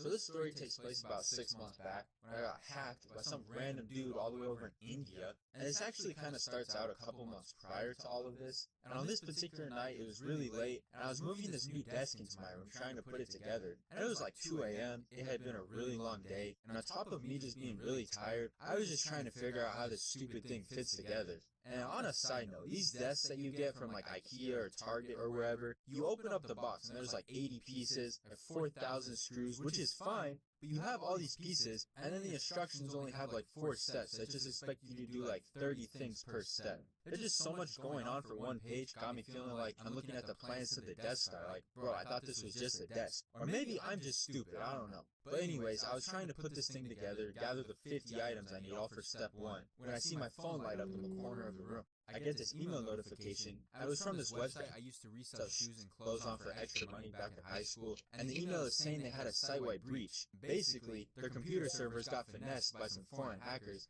that got everybody's emails, usernames, and passwords, and now they have access to everybody's accounts. And when I read the email, I didn't really think much of it, just because I didn't really use the site anymore. But more than that, I was just so focused on the desk and the stupid instructions, and wanted to get back to that, so I kind of just brushed it off. I'm like, whatever, I don't even sell stuff on there anymore. I had removed my address and bank info from that website months ago, so even if they can get into my account, it's not like they could even do anything with it anyways. So I just go back to figuring out the desk, and I'm proud to say it was like 3:30 a.m. I finally finished putting it together, and I was honestly so tired that I just crashed. I completely forgot about the whole hacker email from earlier, woke up the next day, and didn't even think about it. Now fast forward 2 months, I'm chilling at home one night playing some Xbox, and I was like, I should probably get off and get some work done on a video. And a lot of the time when I work on videos, I listen to music while I work. So I open up Spotify, which is superior to Apple Music, by the way. I'm not trying to be controversial, it just is. And if you have something other than those two, you don't even get to be a part of this conversation. But anyways, I open up Spotify, and it'll show you the last listened to song at the bottom of your screen, right? But it shows some weird song that I have no recollection of ever listening to. So I'm like, that's weird, I don't remember listening to this ever.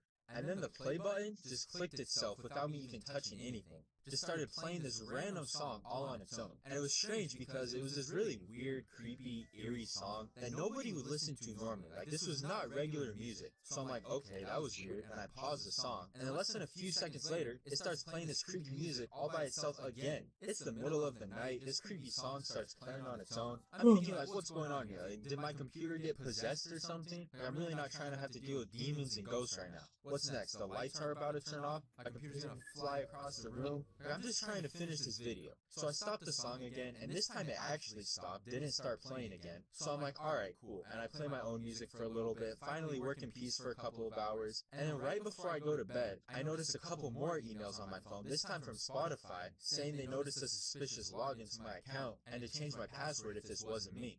And right as I'm reading this, the song I was listening to switched back to the same one from earlier, and that's when it clicked. The hackers from the same website a couple months ago had my password from that website and must have tried the same login info from my Spotify account. And I guess it worked for them. So right away, I made sure none of my other passwords, like to my bank or anything, were the same, which luckily they weren't. And I don't know what they were doing listening to weird, creepy music or whatever, but I'm not gonna lie, I was in a good mood that night, so I'm like, you know, I'm about to go to sleep, I'm in a good mood, I said I'm about to bring out my inner Gandhi, do a good deed, and just let this guy listen to his music on a free Spotify account, courtesy of me.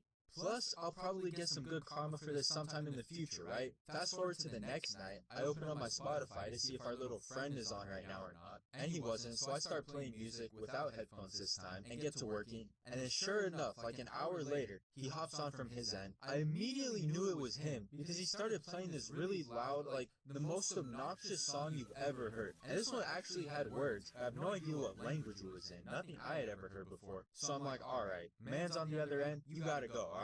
Your free trial is up. So I go to change my password and therefore log him out of the account.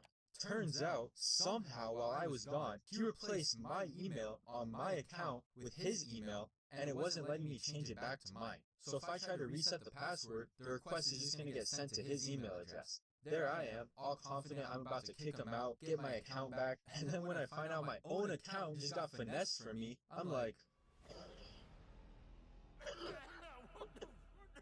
I thought I was supposed to get good karma for this, not do something nice and then get backstabbed. I basically went to go get my account back, and the hacker really just said, "Stupid, I'm not gonna let you get the chance." So I checked the Spotify email from last night again, and it tells me the location of the IP address of the suspicious login was from India. And it was at this moment that I thought I was checkmated. Like, honestly, I was an idiot. I shouldn't have been nice and let some random dude from halfway across the world use my Spotify account. I mean, this whole thing kinda was half my fault. And now I start panicking because I have years worth of playlists and hundreds upon hundreds of songs that I had saved. Like, I don't want to lose all of that. This dude could just delete it at any point and I wouldn't be able to do anything about it because he's holding my Spotify account hostage. And this whole time, he's been playing the same loud, the most obnoxious song you've ever heard.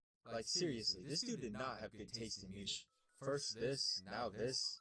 So I'm like, let me change it to something better. So I changed it. I remember this very clearly because it was a Lil Uzi song, and he changed it back to his song almost instantly. I changed it back to mine, and he changed it back to his again, and he was on top of it too, like, there was no delay. Within 3 seconds, he would change it back to his channel. He was quick with it. I'm like, oh, so he wants to battle? Alright, I'll play his little game here. So we're just going back and forth for like 2 minutes. My song, his song, my song, his song. Half of me just wanted to see how long he was going to keep this up for. And it was getting to be really intense too. Then my Spotify app crashed. I'm like, dang, he probably thought I gave up or something. Psych, I started back up again, and into like 20 seconds while I was gone, my guy turned up the volume to like the max, so right when I started the app, I was instantly greeted with, so I switched the song back, we're back to battling, back and forth, back and forth. I'm just imagining during all of this, some dude in India hunched over his computer, 100% determined to keep his song playing at all times. Like, come on dude, isn't there somebody else you can go hack? I was even nice to you, and this is how you repay me? So there I am, too focused on handling the current situation, to care that my laptop is blasting this hodgepodge of music. Keep in mind, it's like 2 a.m. My brother is probably in the next room over trying to sleep thinking, I don't remember this remix. And then I get another email on my phone. I find out this dude just logged into my Hulu account too, because your Hulu and Spotify accounts are connected to each other. I'm like, you're not even, like, what even is your plan here? You're gonna watch shows and listen to your at the same time? Like, how is that even gonna work? Can you please go bother somebody else? And it was at this point that I'm starting to realize, like, I'm really losing this battle right now. Like, I need to call in reinforcements. So I call up CIA Cybersecurity Division. No, it was actually just Spotify chat support. But they ended up being just as helpful. Long story short, it took a while and was kind of a hassle, but they eventually locked him out of the account, made sure I got everything back, and everything ended up being all good at the end of the day. But I learned my lesson that day about using the same password twice. At least it happened with my Spotify though, and not like my bank account. From that day on, I definitely made sure not to use the same passwords anymore. And that about wraps up the video. Remember to like it if you enjoyed it. I was thinking for the next video it'll be a little shorter so there's less of a wait in between. But other than that, I hope you all are having an amazing day, week, whatever. And I'll see you all in the next one. What's up guys? So you probably read the title of the video and are thinking, backyard breaking, does that mean you broke into a backyard? Or someone broke into your backyard? And the short answer is both happened. So this is going to kind of be like a 2-in-1 story time, one from both perspectives. So the first story is where it happened to me, or more specifically my friend, while I was at his house. And this happened when I was pretty young. I was probably around 12 or 13, and it started out, I was just chilling one Friday afternoon. I had just gotten home from school, and I remember sitting there being bored, just playing Xbox or something. And my friend texted me to see if I want to come over and hang out for a bit. And he said that some of his brother's sons were also going to be there. So I'm like, yeah, I'll be over in a bit. And his house wasn't in a bad area of town. In fact, I hung out at his house all the time, and nothing sketchy ever happened over there. Like, they actually had an alarm system, and I remember at one point he told me that it had only gone off like 3 times ever, and they were all false alarms. So I was never expecting anything sketchy to go down. So we were hanging out for a while. It's probably like 11 or 12 at night at this point. And in Arizona, a lot of the houses have pools in the backyard. I don't think that's a thing in a lot of other states. But his house did have a pool. So my friend, let's just call him Michael for the video, is like, you guys want to go swimming? Because even though it's like the middle of the night, Arizona just doesn't care, and it was still really hot up. So we get in the pool in his backyard, and we were throwing a volleyball around. And it was 4 of us. Me, my friend Michael, Michael's brother, and then his friend. And it's probably like midnight at this point. And then all of a sudden, my friend's brother is like, guys, stop making noise. Do you hear that? He goes, listen to the bushes. And they were moving. They were kind of rustling back and forth a little bit. But it was kind of windy out, so I'm like, dude, it's probably just the wind. It's nothing. Another 15 or 20 seconds went by, and the rustling started up again. And this time, it's to the point where, like, there's something more going on here than just a breeze. And now all 4 of us are looking over to the corner of his yard where the sound is coming from, just wondering what's about to happen. And then this dark figure comes into focus, and there weren't really any lights on in his backyard, so it was so dark I couldn't really make him out that well. But he was wearing black jeans and a black hoodie, and from what I could gather, he was a bit older than us, probably around 17, which when you're like 13, someone who's 17 seems way more intimidating to you than they actually are. So we were all kind of freaked out, actually really freaked out, like, whoa, what's going on over here? And then there was this period of time where he was just standing there. He wasn't even doing anything, so just standing there looking like Slenderman. So we were all just in the pool staring back at him, and I knew that he could see us way better than we could see him because of the light that was inside the pool. So I leaned in and whispered, I'm like, are you guys seeing this? And Michael was like, yo, what's that he's got in his hand? and I looked, and it was so dark we couldn't really tell, but it looked to be a gun. It was just a small, kind of long, dark object that he was holding in his hand, and I'm still not 100% sure if it was or wasn't, but I wasn't sure at the time, so now I'm thinking to myself, like, really? Are we really about to get robbed or something right now? And then Michael's brother's friend, he apparently had terrible eyesight, and I guess he couldn't tell if someone was actually there or if we were just messing with him, so he just blurts out, "Who's there? Who is that?" in a pretty aggressive tone. And I'm thinking like, oh no, why? This guy might have a gun, let's not try and aggravate him or anything. And he still hasn't done or said anything since he jumped over. And then he finally breaks the silence and is like, "This is a nice house you guys got. You think I could spend the night here?" And we still can't really see him clearly. But Michael just goes, "No, because we don't know you." And then a second guy hops over the wall now to join him. He's also wearing dark clothes and standing in the shadows. So now it just looks like there's two Slendermen over there. And then he adds in, he's like, "Oh, come on guys, just for one night. We just need one extra room." And they just kept being really persistent about it. And at this point, Michael had gotten out of the pool to go talk to them to see what the deal was. And I couldn't really hear exactly what was going on between them, but they just kept trying to convince him to let them stay in his house for the night. And then I hear Michael say, all right, let me go check with my mom about the one extra room." Which was just kind of an excuse for him to go inside and alert his mom that there were two random kids trying to get into her house. So he needs to go inside, and now it's us three and them two, and then they start walking closer, and I'm like, are they going to try to follow him in the house? Are they going to try and confront us? Like, I'm really not trying to get in a fight or anything right now. And then Michael comes back outside pretty quick, his mom comes out behind him, and when they saw his mom, they started to dip. You're probably thinking, well, what's so intimidating about a mom coming out that made them run away? But looking back at it, they were probably just a couple of 17-year-old kids that weren't trying to have the cops called on them. So they just got out of there, or maybe they were already running from the cops and trying to hide in someone's house, or I don't know what their deal was, but I don't think they wanted the cops called on them regardless. So one of them just said, "Oh shoot," and they turned around and just sprinted out of there. And I'll never forget, because I forgot to mention earlier, but there was like a 7 or 8 foot tall wall that you had to jump to get into his yard, and it was kind of a weird wall where the top of the wall was even with the ground of the backyard, and then the sidewalk was like 8 feet below. So to get up there was like an 8-foot jump, so props to them for scaling it in the first place. That's probably why there was so much bush rustling going on. But I'll never forget, the first dude leaps down and lands the jump flawlessly and doesn't even break speed, just continues running. But the second guy tripped like right before he jumped and just free fall 8 feet down and face planted straight into the grass below.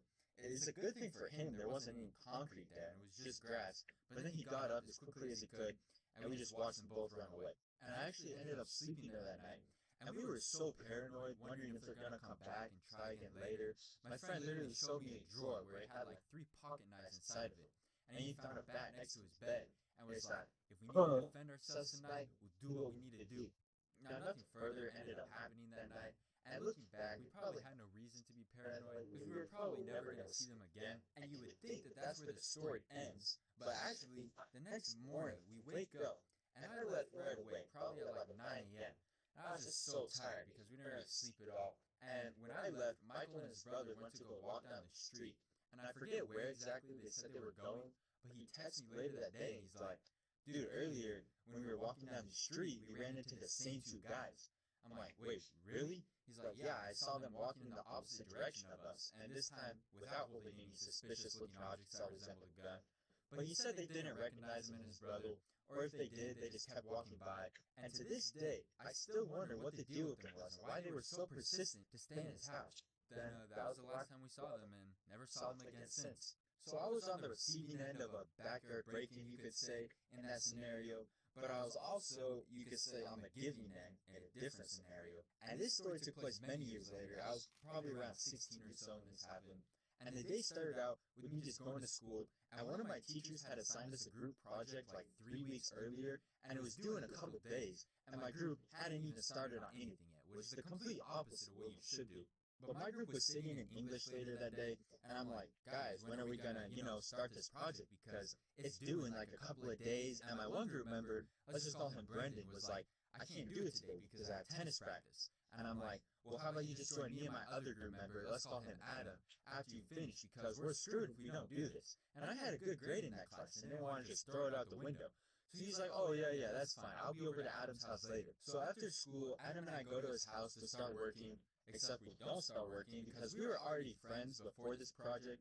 So we just ended up getting distracted and started playing PlayStation until Brendan showed up. Except the problem was, and I don't remember why, but Brendan, our third group member, didn't even show up at all later that night. So the group project kind of ended up going off the rails, but that's a whole nother story. But we just ended up sitting there till like 9 p.m. playing PlayStation. We haven't even pulled out the directions yet. So it's like 9 o'clock, and then his mom pokes her head in the room and is like, "Oh, how's progress on the project coming along?" And we're like, it's getting there, you know. And she's like, okay. And then she said she was about to make some lemonade and offered us some. And she said something along the lines of, like, it would be the best lemonade you'll ever taste. Or she said something like that. So I was low-key kind of hyped to try this lemonade, you know? I had been sitting there for hours, my mouth was really dried out. But then she comes back in the room and was like, "Oh, sorry guys, I forgot I don't have any lemons left, so sorry to let you down, but I can't make it, maybe some other time." So she leaves, and I was like, dang, I was kind of looking forward to being able to drink some of this so-called best lemonade I've ever had, as she put it. And then Adam is like, "Low-key, our neighbors next door have a lemon tree, we could go get some from them." And I'm like, it's kind of late, like, do you really think they'll answer if we knock on the door at this time? And he's like, "Oh no, they absolutely hate us." And I'm like, "Well, why would they give you their lemons then?" And he goes, "Oh no, we're not I'm gonna not ask gonna you. lie, We that just knock made me go check back my to the door. grab a couple, and then hop back over. So I'm like, let me get this straight. You want us to break into your neighbor's backyard that already hates you at like 10 at night and steal their lemons just for some lemonade? Like, what if they see us, and since it's late at night, they might think we're an actual serious threat or something? Or, and then he cuts me off, and he's like, nah, it's fine. Come on. You were just saying how you wanted some of this lemonade. We'll just pick a couple, and then they'll grow back in like a week, and it'll be fine. So I'm like, all right, fine. Let's go into your neighbor's yard and get these lemons.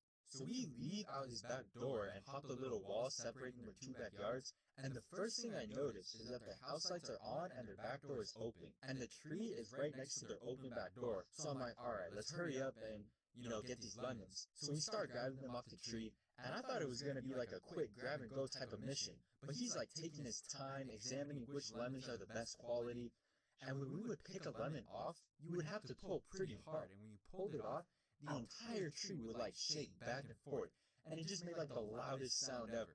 Like tremors would be sent through every leaf of every branch. And since their back door was open, they definitely heard it because some lady starts walking towards us. And I'm like, bro, they're definitely home and they know we're out here. So we hop back over onto the street side and then hop back into his yard, lemons successfully secured. And I'm like, do you think she saw you and recognized you as the neighbor she hated and probably hates even more now? And he's like, no, I don't think so. And I was kind of thinking in the back of my head this entire time, how's he gonna explain to his mom where he randomly came up with a few lemons from all of a sudden? But when we get back inside, he gives the lemons to his mom, and he was like, yeah, the neighbors gave them to us, which wasn't really an accurate statement. And then his mom is like, oh, you stole off their tree again? And I'm like, again? And apparently, come to find out, lemon stealing was a regular occurrence then, and his mom was in on it. And I'm like, well, that explains the lady's look on her face when she noticed us. Like the most annoyed, here we go again type of look ever. And I'm also like, well, no wonder your neighbors don't like you. You're always stealing their lemons. But in the end, I had the lemonade, and it was some pretty bomb lemonade, I'm not gonna lie. But to anyone watching, probably don't do what we did. And, you know, we could have easily just taken a 10-minute trip to the store and spent like 30 cents on a lemon if we really wanted it that bad. But yeah, I left later that night. Our project's still at 0% completion, and got some pretty good free lemonade at the cost of having to break into his neighbor's backyard. So that's all for this animation. I hope you guys enjoyed it. If you did, please leave a like, and I'll see you guys in a couple weeks in the next one. This has become such a recognizable piece of clothing and probably one of the most popular things Supreme has ever released. And even though it's like a band and a half just for this t-shirt, there's a lot stranger and wilder things that Supreme makes, many of which make literally no sense at all. For example, a fire extinguisher, or another one is their calculator. Like, what are you gonna do, walk in a math class and be like, actually, my calculations are more superior than your calculations? Or they also made a breathalyzer for when you want to be safe but gotta flex at the same time. Or they even sold a straight up brick, believe it or not. But the thing about it is, there's definitely no shortage of people willing to spend hundreds and sometimes thousands of dollars on all of those types of items. And something that I used to do for extra money back in high school was sell not only Supreme, but also sneakers, Jordans, Yeezys, and all of that type of stuff. What I would do is try to buy it for retail price online, and then if I was lucky enough and fast enough to cop, I'd flip it for more than what I bought it for. Sometimes double, triple the price, and sometimes way more than that. And on a good day, I was able to make weeks worth of pay from my regular job in just a single day. But it wasn't something that I just started doing overnight. I started out completely clueless about the whole general process of reselling shoes and clothes, but was able to turn it into what I would consider at least a somewhat successful business. I think I really first started becoming aware of how big the resale market was once all these resellers started eating up all the shoes that I wanted to get. Because as soon as I got my first job and was able to start buying some more shoes and clothes that I wanted, I started to realize that a lot of these shoes that were being released, it seemed like half the people who were buying them were just buying them to turn around and sell them for a higher price to somebody else and make a profit. I'd be like, oh, that looks like a dope shoe that I might want to have. Available for purchase in 3 more seconds. Let me just add it to my cart, and it sells out in like 0.2 seconds. And then 3 minutes later, you see all the eBay listings go up for like $300 more than the original price. Like clockwork every time. And that's how I really started to become more and more aware of the entire industry of reselling, at least for sneakers. And I didn't know a whole lot about Supreme at first either, except that they sold hype streetwear, and if you want one of their shirts, then get ready to shell out $1,000 for that cotton t-shirt. But one day in school, I was sitting in this computer class, and this one kid next to me, I noticed he's got like a million different windows open on his computer, talking about how he just sold a chair for $800. And keep in mind, this kid is decked out in Supreme. Supreme hat, Supreme hoodie, Supreme boxers that he pulled above his Supreme pants, so everyone could know he even had Supreme on down there. He's got Yeezys on. My boy was dripping in like a $1,500 outfit. But anyways, he's talking about how he sold this chair for $800. I'm thinking, $800? Chair better be flying me around wherever I need to go. But this catches my attention, and I'm like, bro, what you mean you sold a chair for $800?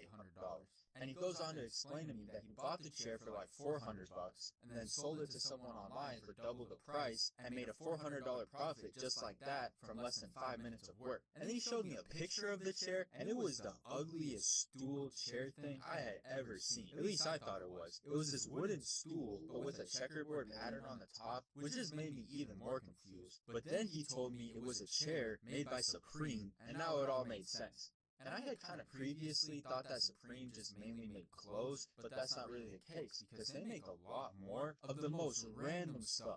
Like I mentioned earlier about the fire extinguishers and calculators, they also made a stapler, a hatchet, chopsticks, and of course you can't forget about the clay brick that they sold. Nothing more to it than a brick that says Supreme. And those are all real items that all sold out in seconds and resold for prices that all of those objects have no business reselling for.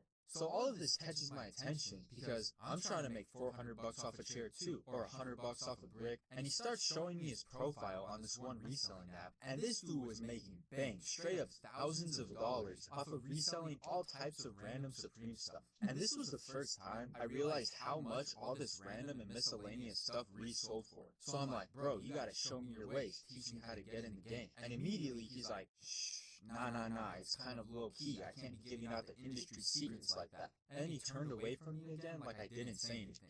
Like, bro was not trying to share his methods with me. Mans was acting like reselling Supreme was some sort of secret society that you had to figure out how to get into on your own. But after I saw the numbers that he was pulling in and seeing all those resellers selling the shoes that I wanted on eBay, but for like hundreds more, I'm thinking like, yeah, I want in too. If you can't beat them, join them. Now, just a few weeks prior to my conversation with Mr. Mysterious about his methods over here, I had actually already started my reselling career without really even realizing it. Because there was this specific shoe that was being released that I wanted, and I was talking with one of my coworkers about it one day at work, and it turns out he also wanted the exact same shoe. The problem was, neither of us knew if we'd be able to cop because of the problem problem I explained before, of how difficult it could be sometimes to buy a shoe before it's sold out. But he told me if I was able to get a second pair, he'd buy it from me and pay some extra money for it. Fast forward a few days, and luckily, I was able to cop 2 of them, one for myself and one to sell to him. If I remember correctly, it wasn't very hard at all to get 2 of them, but he still ended up buying the second pair from me for 20 bucks more than what I bought it for. And it was only $20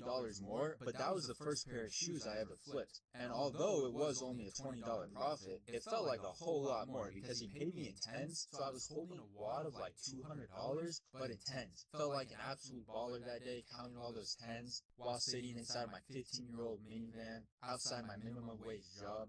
But that was pretty much the first shoe I ever flipped, and I started to realize maybe there's some money to be made for myself doing this reselling thing. I thought back to the deal I did with him, the Supreme Kid making bang, and all the resold eBay listings I would always see, and knew that I had to try to start doing this myself. I knew that if I got the hang of things, soon enough I'd be like the guys that have like 80 pairs of Yeezys stashed in their basement. Well, yeah, in hindsight, never even got close to that point, but I had big aspirations. And you might be thinking, whose mans is even out here in the first place, paying $800 for a stool, $200 for a... So this is your first time buying a home? Yeah, this is first time doing any of this. Honestly, we definitely have the stress and anxiety part down. I know this can all seem a bit overwhelming, but everything is in the email I sent you the other day. It'll go a long way to ease those new anxieties. Information about financing, inspections. The email. And if you haven't looked at it yet, let's go through it together. Oh, thank you. Okay. Expertise. Just one of the many ways an agent who's a realtor works for you. Rick, and the answer to that is the hypebeast. For those of you that don't know, the definition of a hypebeast is basically a person who is willing to spend absurd amounts of money for really basic items simply because of the brand name. Essentially, hypebeasts are the cash cows of the Jordan and Supreme reselling industry. That being said, living in a big city, there was never a shortage of people to resell stuff to. There would always be somebody willing to pay $1,000 for a cotton t-shirt. And here I've got some video footage of a hypebeast in his natural habitat, standing in line in front of the Supreme store, waiting for a Supreme drop. I think the brand is so powerful that it's making me buy a crowbar. Why does everyone want the crowbar? It's a crowbar. Serious? What are you gonna do with it? Nothing, but I'm gonna own a crowbar now. So you've been waiting 10 hours for a crowbar that says Supreme.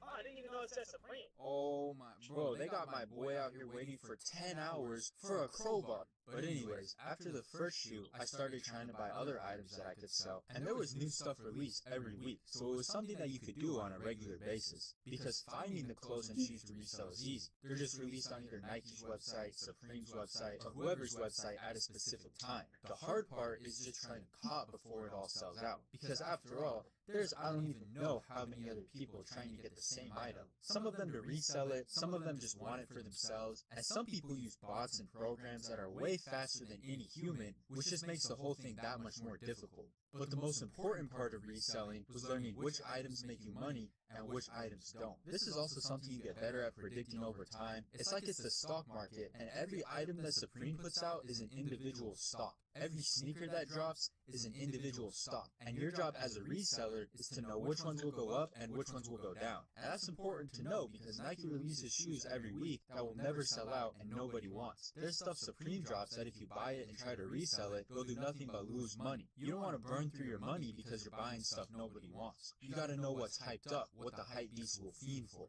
And after doing it for a little bit, it gets really easy to tell exactly what was worth going for and what wasn't. Eventually, you just start to get the hang of it, and you'll know whether or not something is a safe bet for profit, whether it's a sneaker, a shirt, or a crowbar. It's all about mastering the balance of supply and demand. And obviously, making money was a great part of this, but the whole experience in general was honestly really fun. Sitting in class in the morning with other friends I knew that did the same thing, everyone's trying to buy something as fast as possible before it sells out in 2 seconds, and then knowing you got something that you could flip for some extra cash later would always brighten your day. But then there was the flip side, because truthfully, probably at least 75–85% of the time, I wouldn't get anything, and your page freezes, you get a bunch of error messages, and it'd be really frustrating. It's got you screaming about how it's rigged, and you're done reselling shoes forever. But then you're back at it again the next day anyways. You just can't win every time. but the 20% of the time you're faster and luckier than everyone else, it was a payday. And it was honestly really exciting for the couple years that I did this, to wake up in the morning, check on if anything good was releasing, and look forward to securing a potential bag for the day.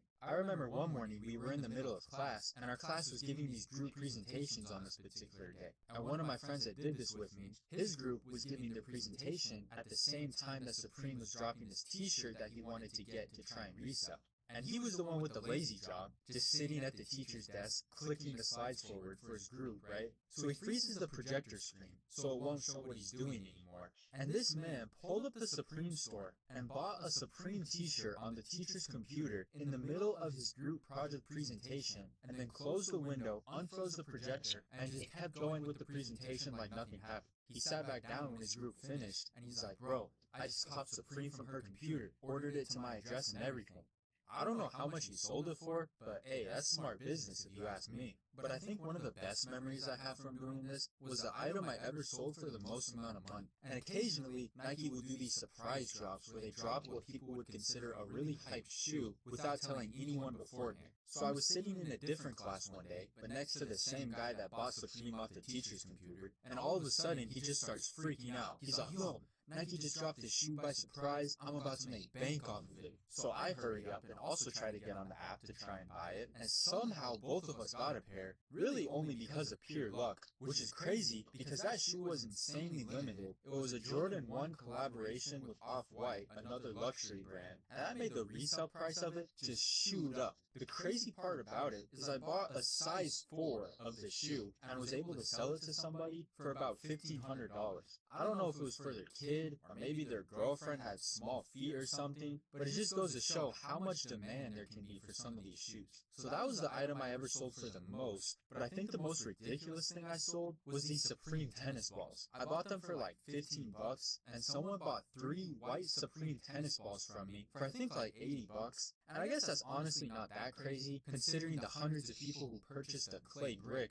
but it's still an absurd price to pay for some tennis balls. And it was only 65 bucks profit, but hey, that's also a whole day's worth of work. Cooking food in the back of the kitchen, cutting my hands, washing dishes, smelling like grease all day long. All of that compared to taking 5 minutes to sell some tennis balls. And so for a couple years in high school, that's basically what I did to make some extra money. And it worked out pretty well for me. And it's not like I was making all of these tens of thousands of dollars a month, usually not even 1,000. But again, what I could flip a pair of Jordans for was worth 20 hours of work at my fast food job. But doing this was probably some of the easiest money I could have ever asked to make. Getting on my phone, clicking purchase, and then meeting up with somebody from OfferUp. Eventually, I kind of stopped doing it just because it got to a point where more and more people were trying to do the same thing. And with so many resellers, it made it a lot harder and diluted the price of stuff because then everyone would try and undercut everybody else. So eventually, I just fell out of doing it. But I know it's still a big thing that a ton of people still do today. But while I was doing it, I couldn't have asked for something easier and more convenient.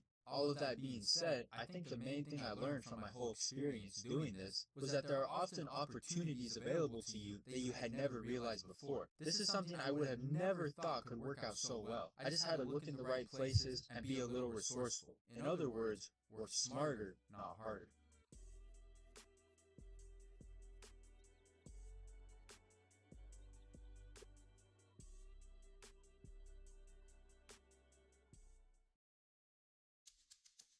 Having health insurance is important. So, if you or anyone in your family has Medicaid or CHIP, listen up. Check your mail for a renewal form from your state. Complete the form and mail it back right away so you don't lose your coverage. If you do lose Medicaid or CHIP, visit healthcare.gov to see if you're eligible to enroll in a low-cost, quality health plan. Keep your family covered. Paid for by the U.S. Department of Health and Human Services. Do you guys remember back in the day when SoundCloud rap was first becoming popular? Back in like 2016, 2017, the golden age of SoundCloud, as they call it. You know, someone like Lil Pump gets popular, X gets popular, and all of a sudden there was just this huge wave of people that all started trying to become SoundCloud rappers. Next thing you know, you wake up one morning, look out your window, and there's 8 wannabe SoundCloud rappers roaming the streets with neon hair, wearing fake Supreme. I mean, it was almost an infestation at one point. They had their own food pyramid and everything. Or have you ever personally known someone that tried to become a SoundCloud rapper? They probably thought they were amazing. It's like the first time they ever tried making music, so of course they were trash. Because whoever you have in mind, I got a guy that probably makes your guy look like Drake with how awful he was. So I'll get to his story in a second, but I probably couldn't even tell you how many times between like 2016 to 2018, I was asked to either follow somebody's SoundCloud or like their SoundCloud song. One time I was walking down the street, someone tapped me on the shoulder. I thought he was going to ask for some spare change. Instead, he asked me to follow his SoundCloud. I mean, things have died down nowadays here in 2022, but I remember back in the day, 2016, you walk outside, you either ran into an aspiring SoundCloud rapper or a killer clown, if you remember those. Either that or someone that looked lost playing Pokemon Go. I remember you'd see that too, all of those things. Hey, it was wild times, man. It was like the damn Wild West back then. But anyways, I'm sure a lot of you guys at one point or another knew at least one person, or at least knew of a person, who really leaned into the whole SoundCloud rapper thing. You know, someone who called themselves Young Meatloaf, say skirt and yeah 27 times in one song, and then wonder why their song didn't blow up. Hitting the studio basically meant sitting on their couch with an iPhone. Someone who swore they were the next big thing, and then they play you their song, and they play this. Hey, bro, did you guys hear my new song yet? Nah, I didn't get a chance to listen. What? No? Then I gotta play it for you right now. I think it's only a matter of time before this blows up, to tell you the truth. Let me know what you think. The one brief down here, now vacate the tabernacle. What's a beast to a dinosaur? Pterodactyl mixed with a T-Rex. T-Rectodactyl, bruh. If someone used to hit you with the, hey bro, can you follow me on SoundCloud real quick? 90% of the time, it was either someone trying to be a clone of Lil Pump or whoever else was hot, or if it wasn't that, then it was full on emo mode. Because there was no uniqueness, there was no variety. It seemed like everybody was making the same two songs. And no matter which of the two it was, you could always count on them just drenching the song in auto-tune. Got themselves making music that sounds like Siri would enjoy. And it's a shame because there were actually some people who would surprise you, make actually pretty good songs. But they were all overshadowed by some guy who started an emo SoundCloud page because the girl he met a week ago left him. You ask him for a ride home, he's gonna play his new song for you like, you know, I've just really been going through it lately. I had to let it all out in this song. Let me know what you think. Remember the times we had, the times that you and me had. Remember the times we had, the times that you and me had. Oh yeah, bro. That's gas, but without the G. Can we go home now? And I really feel like a lot of these trash SoundCloud rappers were all enabled by Genius. And look up the YouTube channel if you don't know what it is. But Genius was the one promoting this type of behavior. They would take a song where the chorus is like, I be dripping Gucci times 10, and then have the artist do a lyric breakdown explanation of that. Like we couldn't get it on our own. And then everybody sees that and says, what? This man got rich doing that? Yeah, let me try. Although I will say, the other thing about Genius is it exposed who was being absolutely carried by autotune. They try to sing their song in real life on Genius, barely even sounds like the same song. Like my boy went from this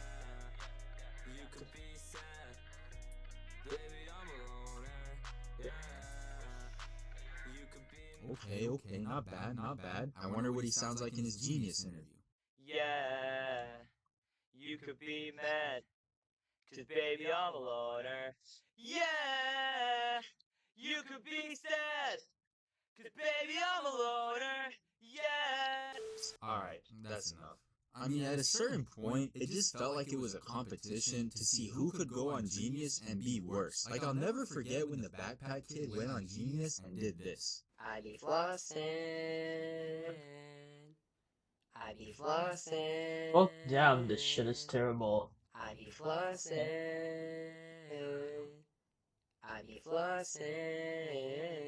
Hey, he had a little tone variation on that last one though. But yeah, I'm so glad they got him on the show to explain those lines to us. And the thing that used to get me was the names that some of these SoundCloud rappers would be choosing. For example, I knew this guy from the restaurant I used to work at. He started a SoundCloud page and called himself Lil Tree. And I thought that was a bad name. That wasn't even the worst name among the people at our restaurant. Because this other kid we worked with named himself Rabbi Slim Thought, and this guy might have potentially been the worst SoundCloud rapper of all time. And SoundCloud rappers were such an infestation that this isn't even the only SoundCloud rapper story I have related to this restaurant alone. So before I tell you about him, I got another story about another guy, and this takes place a couple months before Rabbi Slim Thought popped onto the scene. And I was working one night, and the restaurant was packed on this particular night. And the reason it was so packed was because the restaurant was right across the street from this giant high school, and on nights there were sports games, everyone would be going to eat there after the game.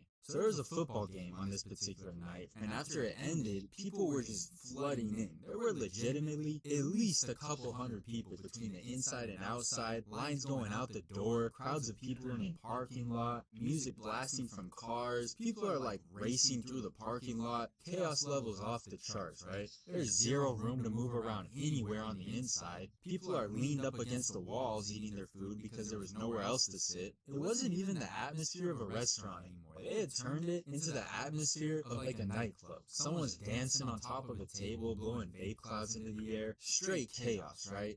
And back in the kitchen, it was equally chaotic. I mean, there's like 10 of us packed back there in that small kitchen, all trying to do like 18 things at once. So I'm back there working, making orders, and I noticed through the window, in the middle of this crowd, there's this dude in a red tracksuit trying to make his way through everyone to the front. He's got gold chains around his neck. It was like 10 p.m. at night, but my guy still had shades on. And following right behind him, there was a guy in an all-white tracksuit, also had shades on, and they're both pushing and shoving their way through the crowd. And I knew something was about to happen when I saw white tracksuit pull out his phone and start recording red tracksuit. And sure enough, red tracksuit hops up onto the front counter, starts waving his hands around trying to get everyone's attention, and then he starts yelling. He's like, "Attention everyone, check me out on SoundCloud, listen to my music," and just continues talking about his SoundCloud music for maybe another 20 seconds or so. And nobody really tried to stop him or anything because there was just so much else going on. This was just like one of 18 other things going on at the same time. He just blended in. And so then he pulls this fat wad of cash out of his pocket and just starts throwing dollars, getting everyone all hyped up, just making it rain in this overcrowded fast food restaurant. People are all cheering him on. He's standing up there throwing stack after stack of cash. It was no small amount of money.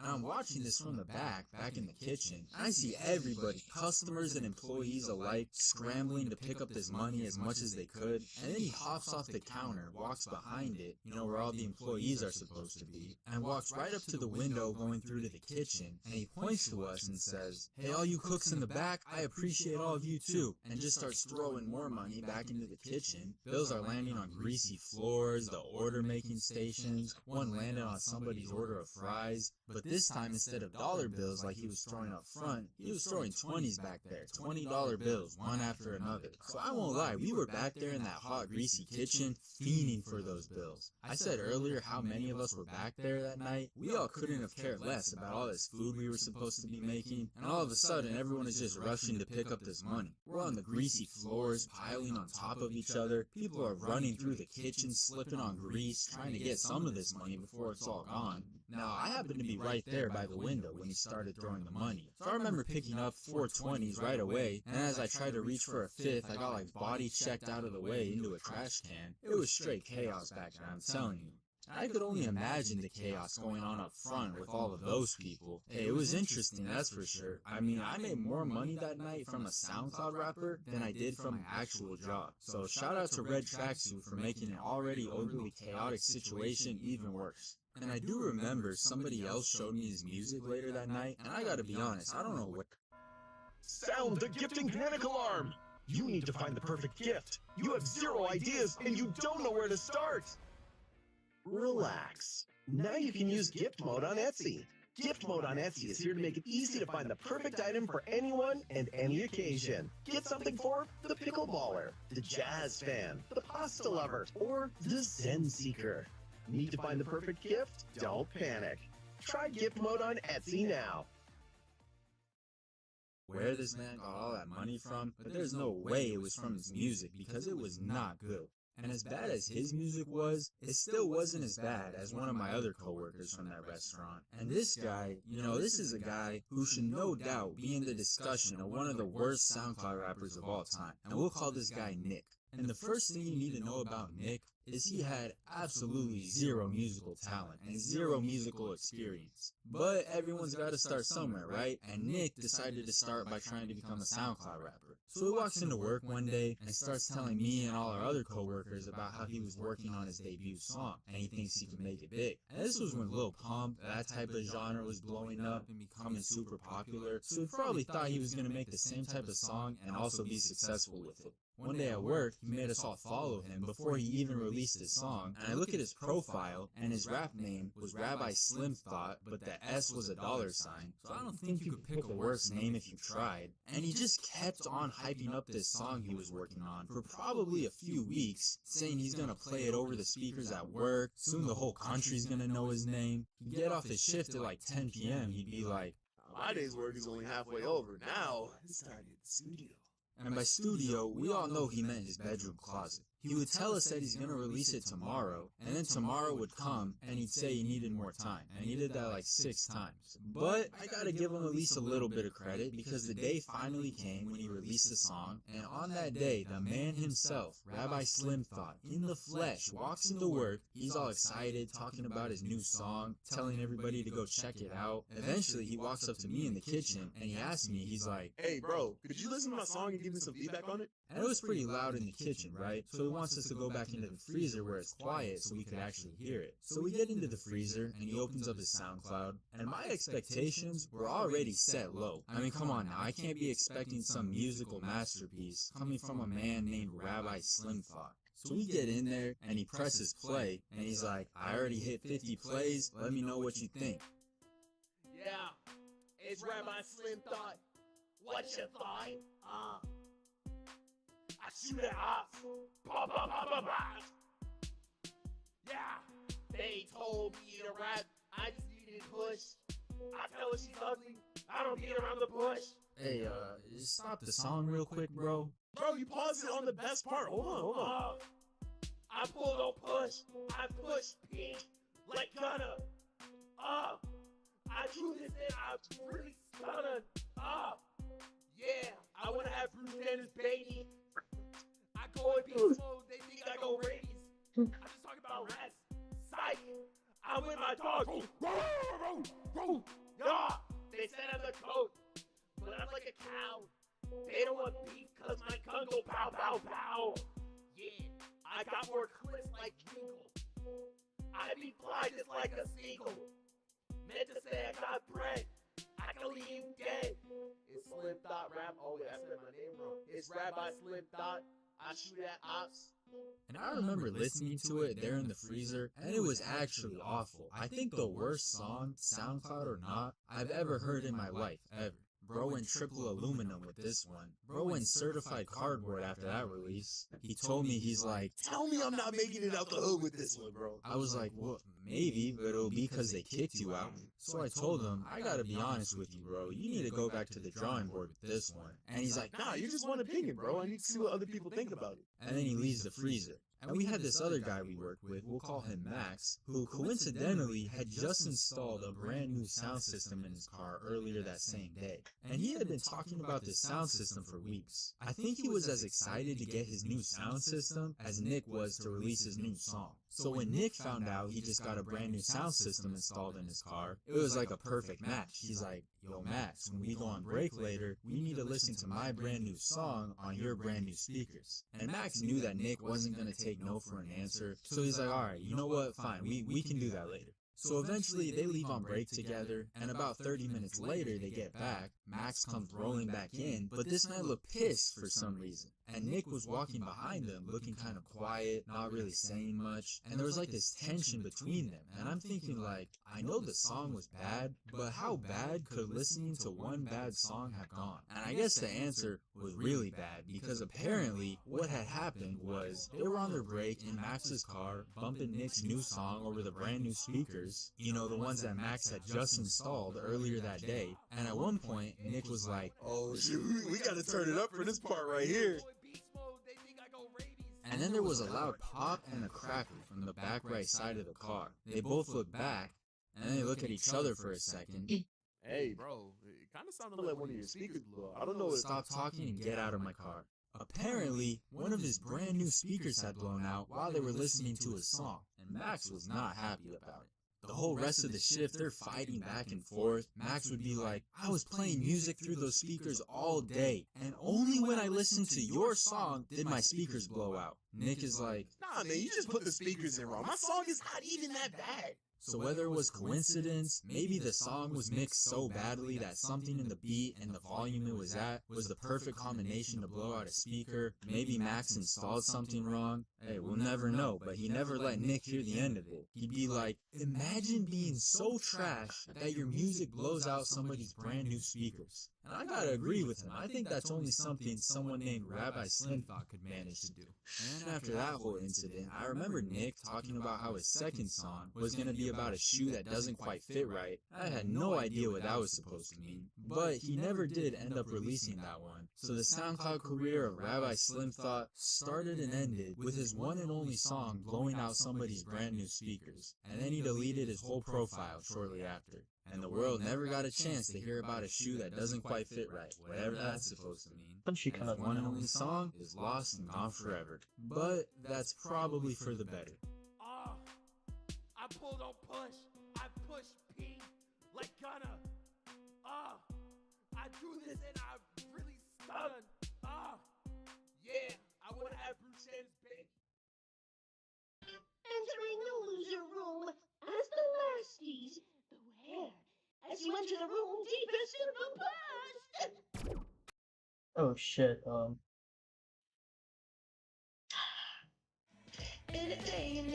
All your favorite brands are now at Petco. Giving Song is so much better now.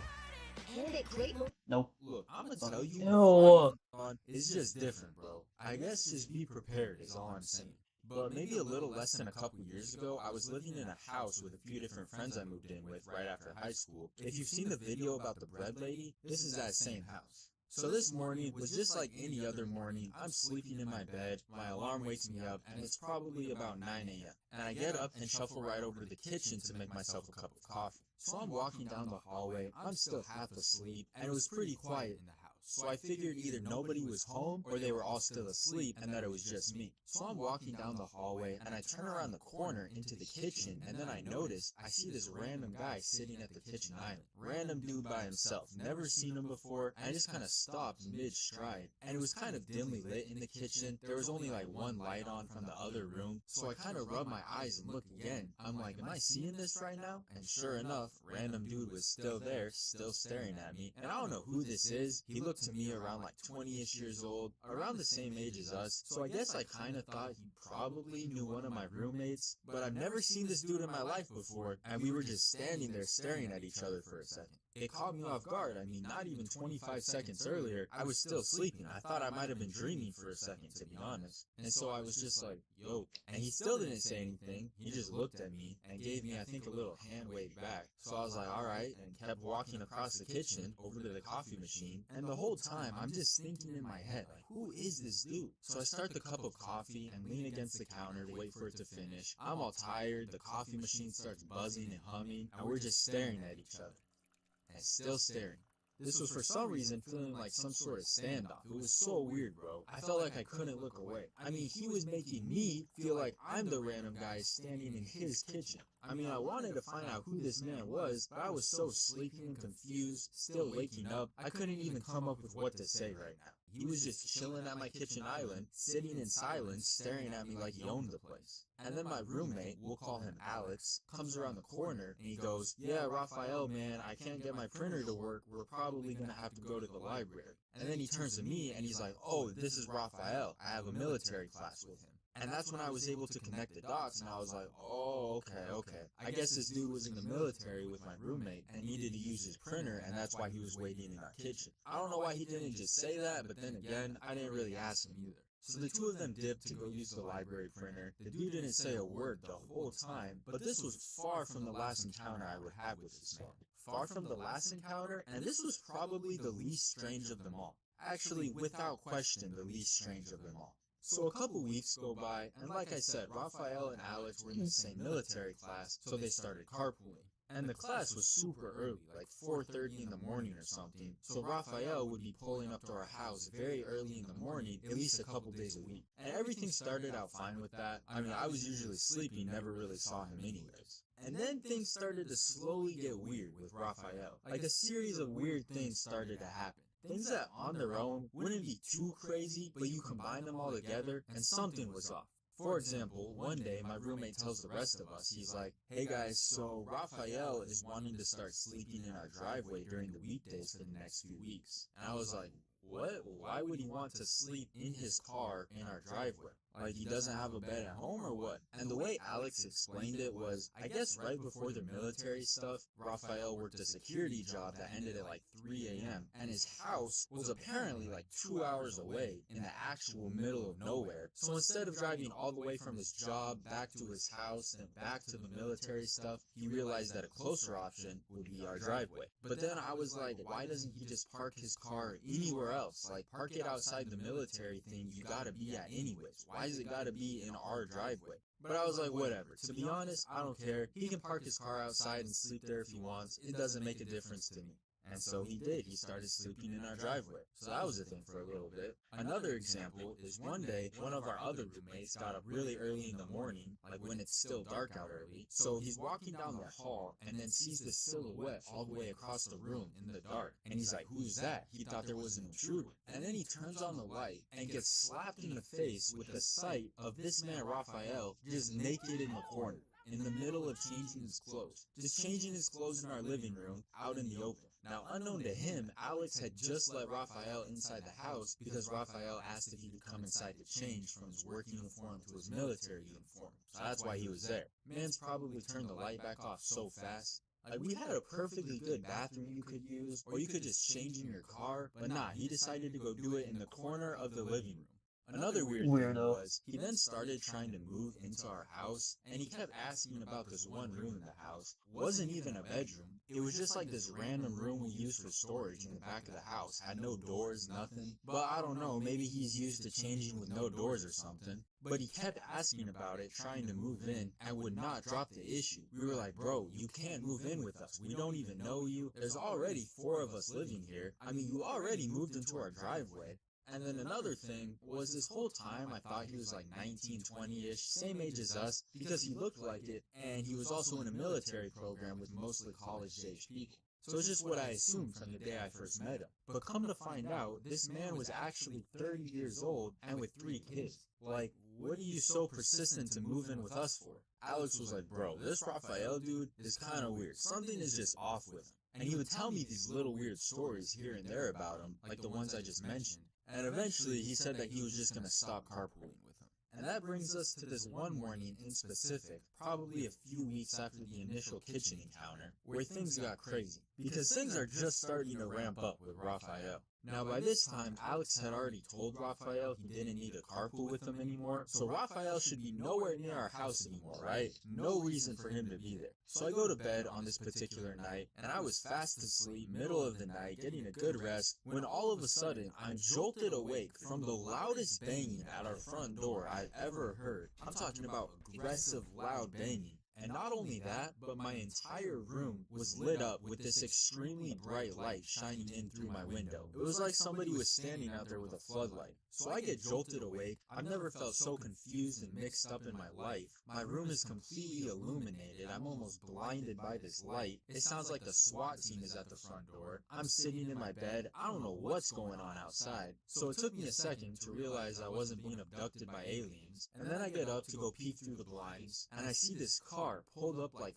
5 feet from our house with the headlights pointing straight through my window. It kind of even seemed like the high beams were on. And of course, it was Raphael's car, that old Toyota that I knew so well. I couldn't see Raphael because the front door that he was banging on wasn't quite in my view, but I knew for sure it was his car, parked right up to our house with the headlights pointing directly into my window. Another weird thing that I noticed was, look, this man was strange, but I noticed that all 4 doors to his car were swung wide open, and the car was blasting like this walkie-talkie radio chatter with people yelling over like radio static and rifle sounds and gunshots in the background. It was the craziest thing. So just to recap here, I get jolted awake, my room is lit up with light, I hear pounding on the front door, there's like soldiers at war being blasted from the car radio, so loud I can hear it from inside my room, and this was all at like 4:30 a.m. So my senses were on overload, I was completely disoriented, thought the world was ending, and then the banging on the door stopped for a second, so I go peek out my blinds a second time to see what's good outside, if he was leaving or what was going on now, and I pull down the blinds, and this man Raphael is right there in front of my window, staring at me through the blinds, trying to look inside. It shocked me so much I stumbled backwards, I almost fell down. And what type of person is peeping through windows at 4:30 in the morning? So now you see what caliber of person we're dealing with here.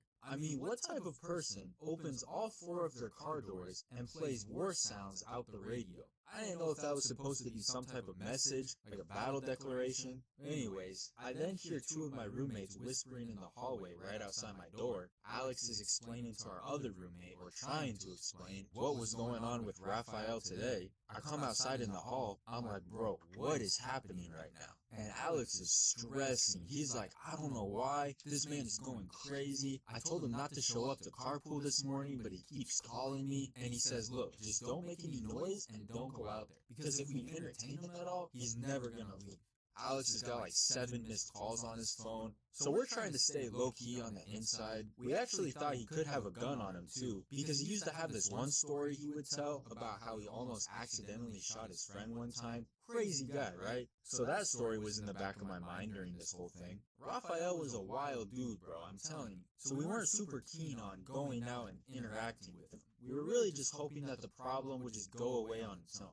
Now, our front door had a frosted glass pane in the middle. It wasn't completely see-through, but you could see shadows and light through it from both inside and outside. And right when it seemed like he was finally about to leave, our 4th roommate, I guess he heard all the commotion and woke up, because there was no shortage of commotion going on, and he opens his bedroom and steps out and turns the light on, all of which was in direct view of the frosted glass window on the front door. So Raphael notices the light go on, and all this movement, and a whole nother round of banging started up. Again, we're trying to wave at him to get out of the way, get out of view from the door. We're all pressed up against the wall trying to stay low-key, like this dude just blew our cover. And this went on for probably another 5 minutes or so. I didn't know how much more of this the house could take, to be honest. It was built like 70 years ago. I'm looking up, expecting to see like sediment or something crumbling from the ceiling. This was crazy. I felt like a prisoner in my own home. But finally, we hear the sound of car doors closing, all 4 of them. The sounds of radio chatter and gunshots is much more muted now. And then we can hear the car backing out, the headlights start moving backwards, and he finally pulled out and left.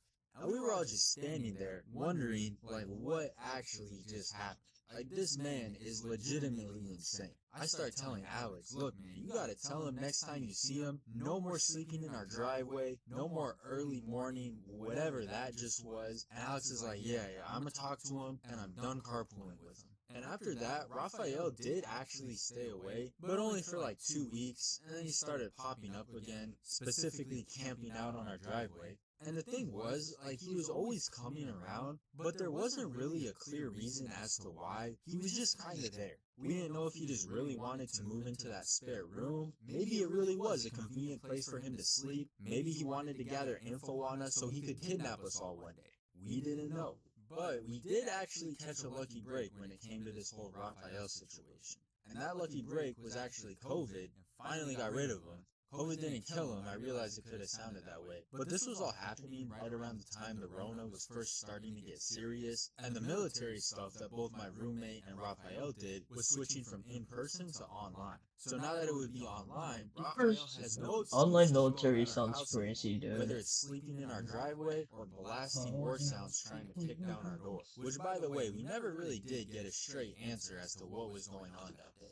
So Alex tells us that this is the last week of having his military class with Raphael in person. So we had one more week to go, and of course, we couldn't get through the week without him showing up one last time. Because how could he not? That would be letting us down too easy. So he pulls up to our house one night, one last time, you know, the classic park his car and fall asleep in our driveway for a couple of hours. Now, the previous night, we had to spray down both of our couches because somebody projectile vomited all over them with such force that it actually covered not one, but both couches in our living room. That whole situation could be a separate video on its own, but we had to clean both of them, so we took them outside, sprayed them down, and after doing that, they were soaking wet, so we left them on the side of the house to dry. Now, this is all the evening before the last time Raphael slept in our driveway. I think he even texted Alex that day, asking him if he could come just one last time. And I was up late this night, right? And I was gonna bring the couches in before I went to bed. It was probably around like 3 a.m., but they were still a little damp, so I said, I'm gonna leave them out here overnight and come get them in the morning.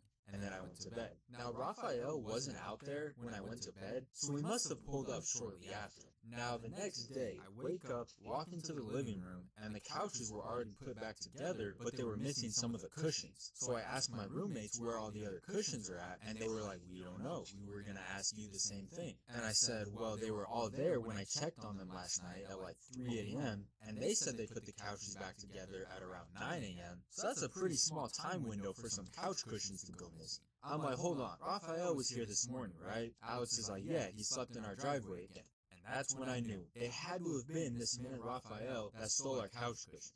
He was probably laying there in his '04 Toyota, feeling mad uncomfortable when he spotted our couches laying out by the side of the house and decided to give himself a little upgrade. It had to be him. There's no way. There's no one else that steals damp couch cushions between 3 a.m. and 9 a.m. It had to have been him. And after that morning, that was the last time I ever saw or heard from Raphael again. We never got the couch cushions back. The military stuff went online, so he would just do everything in regards to that from his home, presumably while laying back relaxing on a certain 2 couch cushions, in his home that was apparently far from civilization in the middle of nowhere. Not even sure if he gets internet way out there. I thought that was going to be the next reason for why he had to keep coming to our driveway. Raphael was one of those people that every experience I had with him was just strange, to say the least. And then he vanished. Didn't even feel real. The whole thing just felt like a dream. Like, who is this guy?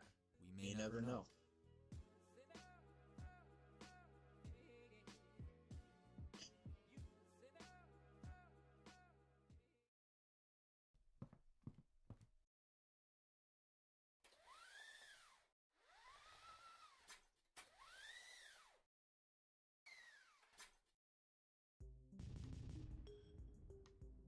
In school, you had maybe a few cool teachers, a lot that were alright, and some that were just really bad.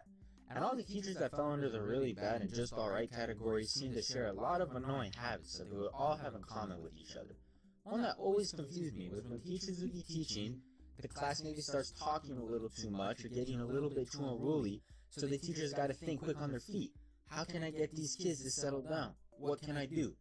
Oh, I would just stand here and stare at them and remain quiet until they realized I have stopped teaching. That'll show them.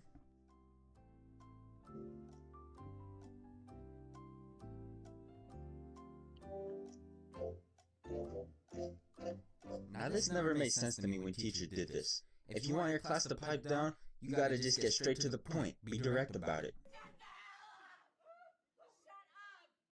When I was in first grade, one of my teachers had one of those silver bells on her desk that she would ding whenever the class was talking to get us to quiet down.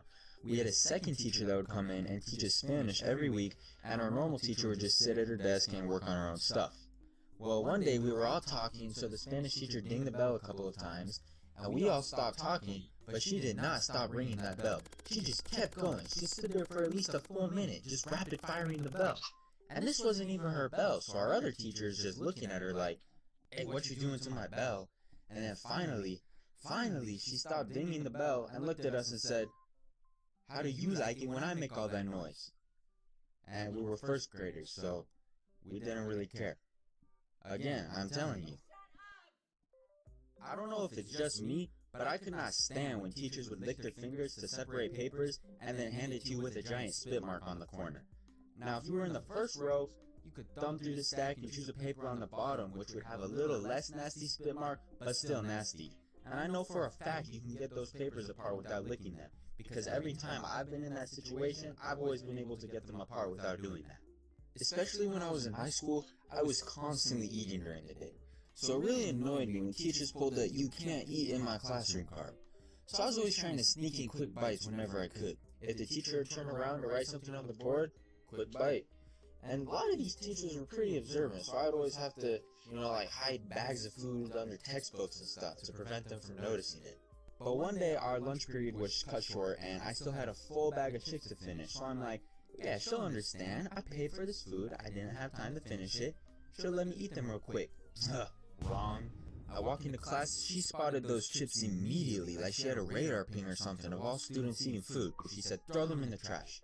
And I tried to explain to her, like, I didn't have time to finish them. She said, nah, throw them away. And that's a lunch detention for eating in my room. So I'm trying to save these chips, right? So I try to put them in my backpack, and she gets all sassy. That doesn't look like throwing them away. So I'm thinking, in a last-ditch effort to save the chips, let me dump the few chips and crumbs left in the bag into my mouth on the way to the trash can so I can finish them. But she just gets salty that I finished my chips and gives me a second lunch detention. Luckily, lunch detention was extremely unorganized at that time in my school, and I never ended up serving either of them. I think the most unreasonable thing I've ever heard come out of a teacher's mouth happened when I was in 6th grade. So we were all at lunch and we decided to have a soccer game of 6th grade versus 7th and 8th grade. Now that seems really unfair, and I don't know how that was decided, but after like 10 minutes of playing, we were beating them. And we all took this game very serious, so there was a lot of tension in the air. And keep in mind, normally you have, like 10, 11, 12 people playing a game of soccer? No, there were like 60 people playing one game of soccer. So the chaos was just slowly escalating as the minutes went by. People were body checking each other, people would like sprint at full speed and try to slide tackle you off the planet. And there was always that one guy who tried to block the drop kicks. And sure enough, this guy runs up to try and block the ball, but just ends up getting drop kicked in the face. Now that's 100% his fault. Like, he had to have known you can't do that in soccer. But he gets up and starts fighting the guy who hit him, and this just sends everything spiraling out of control. All the chaos that was already going on just got multiplied by like 100. Like basically when two guys get into an NFL fight, and all of a sudden everybody's involved. Like I'm talking, I saw someone get picked up and slammed down on the ground. And at this point we're all about to go deaf from the lunch ladies blasting their whistles rapid fire into our ears. But anyways, some kid's watch ended up breaking, and the principal finds out about this and tells our class that each person will be buying him a new watch. So he's about to walk into school with like 50 watches on his arm, flexing harder than ever. Now of course we all didn't end up having to buy him a watch. It all got sorted out in a more reasonable way later on. Let's be real here though. No, that's not my voice. I was just watching that thing in the background. Anyways. It's not like a $20,000 Rollie got shattered. Bro was sporting more like a Casio. Another thing that really annoyed me is when teachers would make you stand outside the classroom before class started if they weren't inside already. And both schools I went to had open halls, so we would be out here in Arizona dripping sweat while the teacher was taking their time in the bathroom. And there would always be that one kid who would pull out the, if the teacher doesn't show up in 15 minutes, we're legally allowed to leave school, guys. And then they'd always get really protective over it, like if someone questioned them, I don't think that's a thing. No, it's definitely a rule. In fact, that's a law. One time in particular, my friend and I were inside the classroom, and everybody else waited outside. But when the teacher came back, she kicked us out and forgot about us the rest of the hour. So we just sat there for an entire hour, all because we were sitting inside a classroom. I mean, I guess I can understand teachers not wanting students in their class without them because they don't want their stuff being messed with. I remember one time before the teacher was in the class, my friend gets up and walks over to her computer and presses Control Alt and the down arrow, which if you know what that does, it turns her monitor screen upside down. It took about half an hour before she noticed, but when she did, she of course had no idea how to fix it and became instantly furious with all of us. She never did find out who did it. That's all for this video, guys. If you guys have any annoying or crazy teacher stories, let me know about them. Comment it down below. If you guys enjoyed the video, make sure to leave a like and subscribe because I'll be making a ton more videos just like this one in the future. But thanks for watching the video, and I'll see you guys in the next one.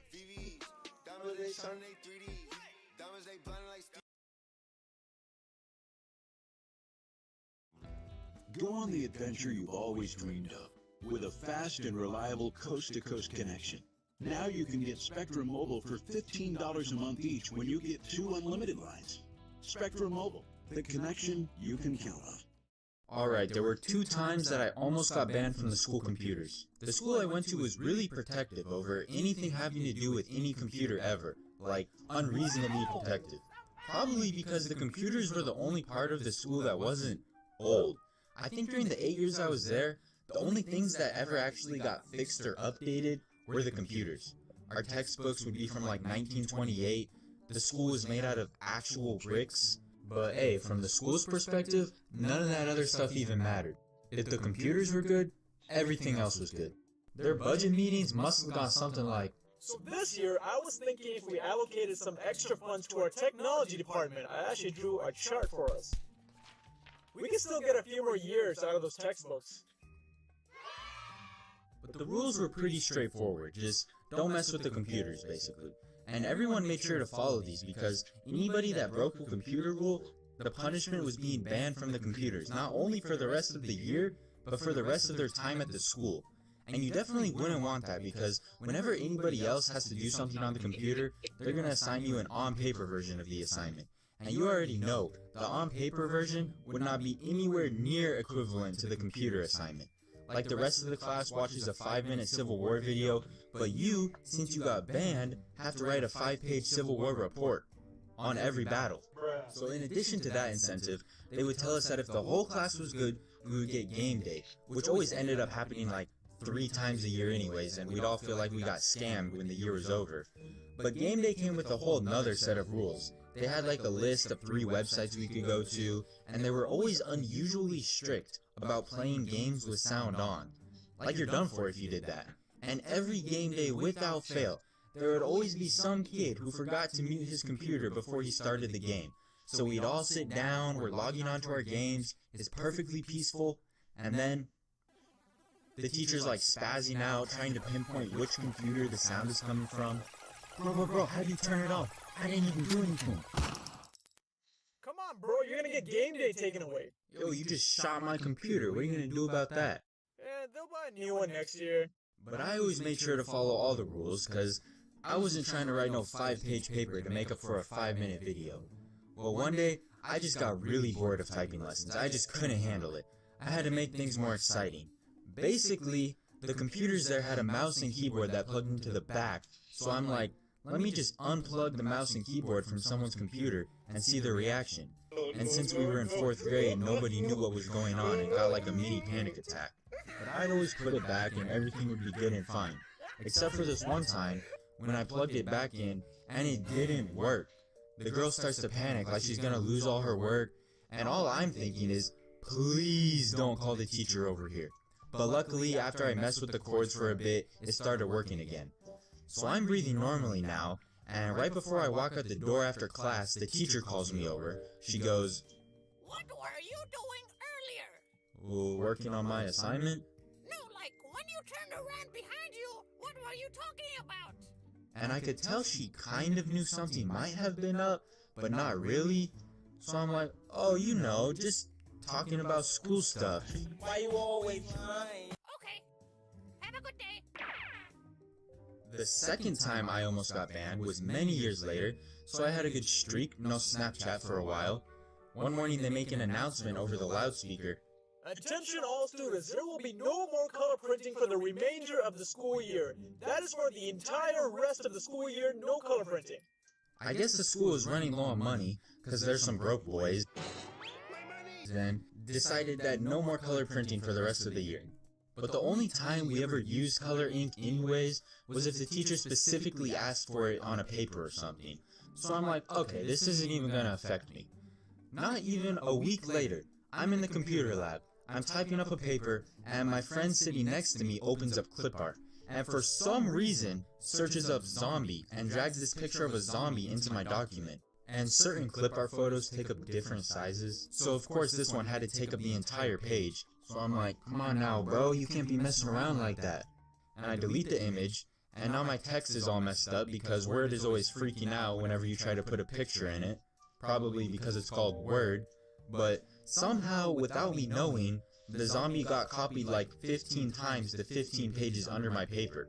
I don't know how I didn't notice, but I print my paper, I'm like, I'm gonna go turn this in, go home, and have a good rest of my day. Psych! And of course the printer is right by the teacher's desk, probably for this very reason. So my assignment prints first, and then that's followed by...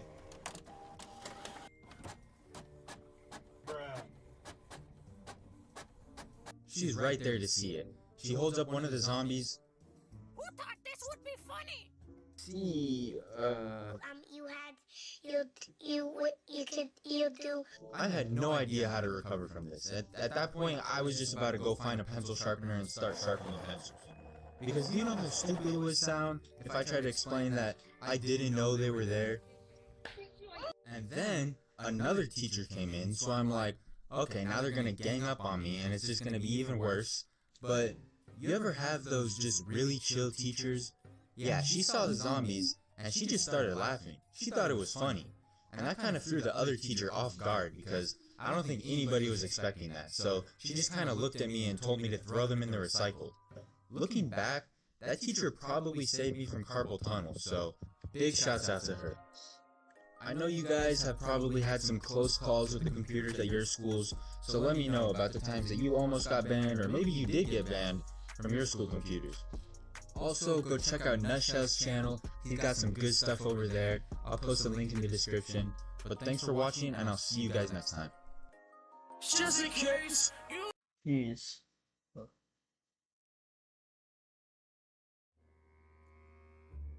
Many health conditions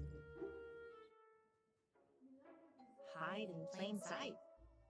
I'd like to give a quick shout out to Skillshare for sponsoring today's video, but more on that at the end of the video.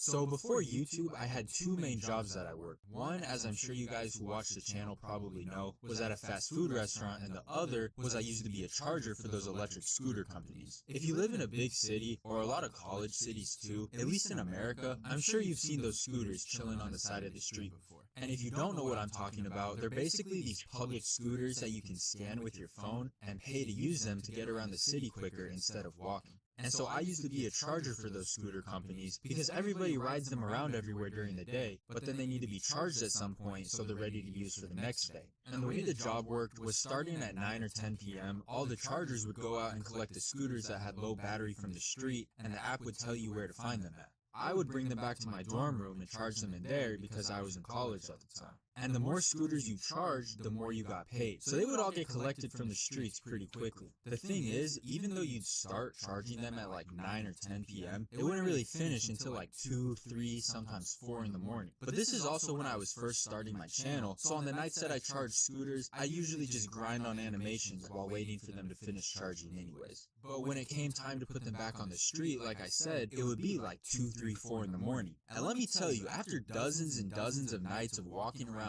town, night after night at like 3 a.m., you see some interesting stuff, to say the least. I have a lot of stories of just weird and the most random things I saw from constantly being out at that time. I remember this one night, you know the big price tags Walmart has in their stores above whatever product they're selling? I saw this dude one night sprinting down the street at like 3 a.m. with 4 or 5 of those price tag signs that I guess he stole from Walmart and thought he had something valuable, running like he just robbed a bank. Have no idea what you would want Walmart signs for. Man saw 1998 and thought it was actually worth that amount.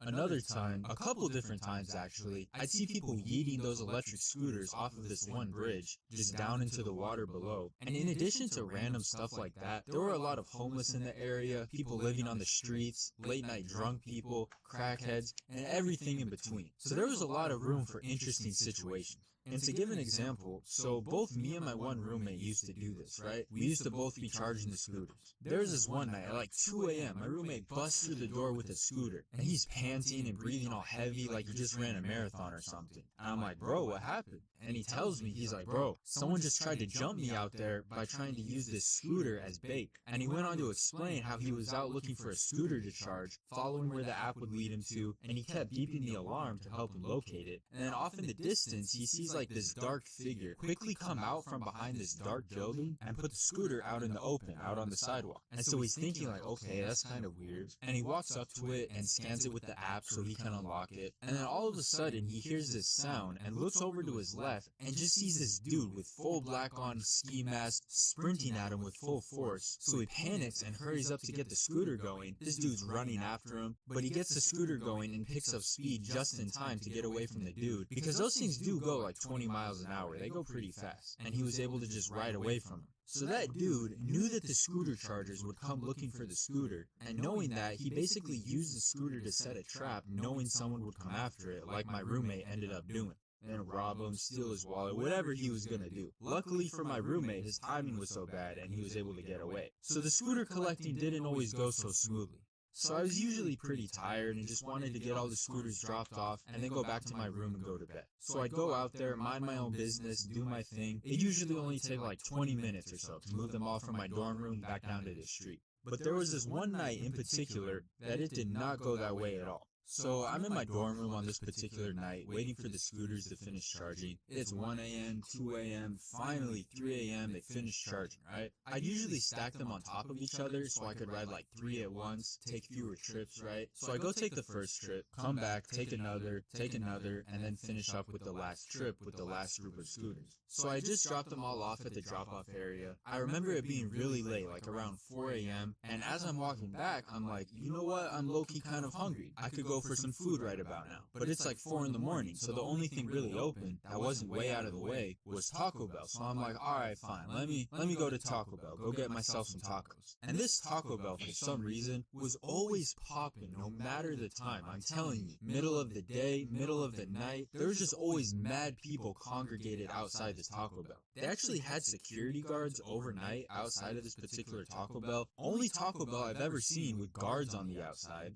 but I guess they needed them because shenanigans would happen from time to time, as they would on this night, as you'll see. So I make my way through the crowd out front, order my food, and just start waiting for my food to come out. So I'm standing there in the back of this Taco Bell, and I notice out of the corner of my eye some commotion going on outside one of the windows. And there's this really raggedy looking guy outside that's like pointing at me and waving his arms around all aggressively. There's this guy next to me also waiting for his food, and he asked me, he's like, yo bro, do you know that guy? Because it looks like he's trying to get your attention. And I was all confused. I'm like, nah, I've never seen him in my life. And then he starts giving me the finger with both of his hands while looking all pissed off and making like direct eye contact with me. And I can't hear him, but I can also tell that he's yelling something through the other side of the window. And I'm just trying to think, like, did I do something while I was walking in that I didn't notice or what? But I just ignore it and hope that the problem will go away and go back to waiting for my Doritos, Locos, Nachos, Tacos or whatever. But in my head, I'm thinking like, okay, what's the plan when I gotta leave? Do I go out the front and get ready for a confrontation? Do I gotta get ready to throw hands? Like, should I try to sneak around the back without him noticing or what? So I'm trying to figure out how I'm gonna leave. But then out of my peripheral vision, I see the door to the entrance swing open. I look over and it's a dude stumbling in.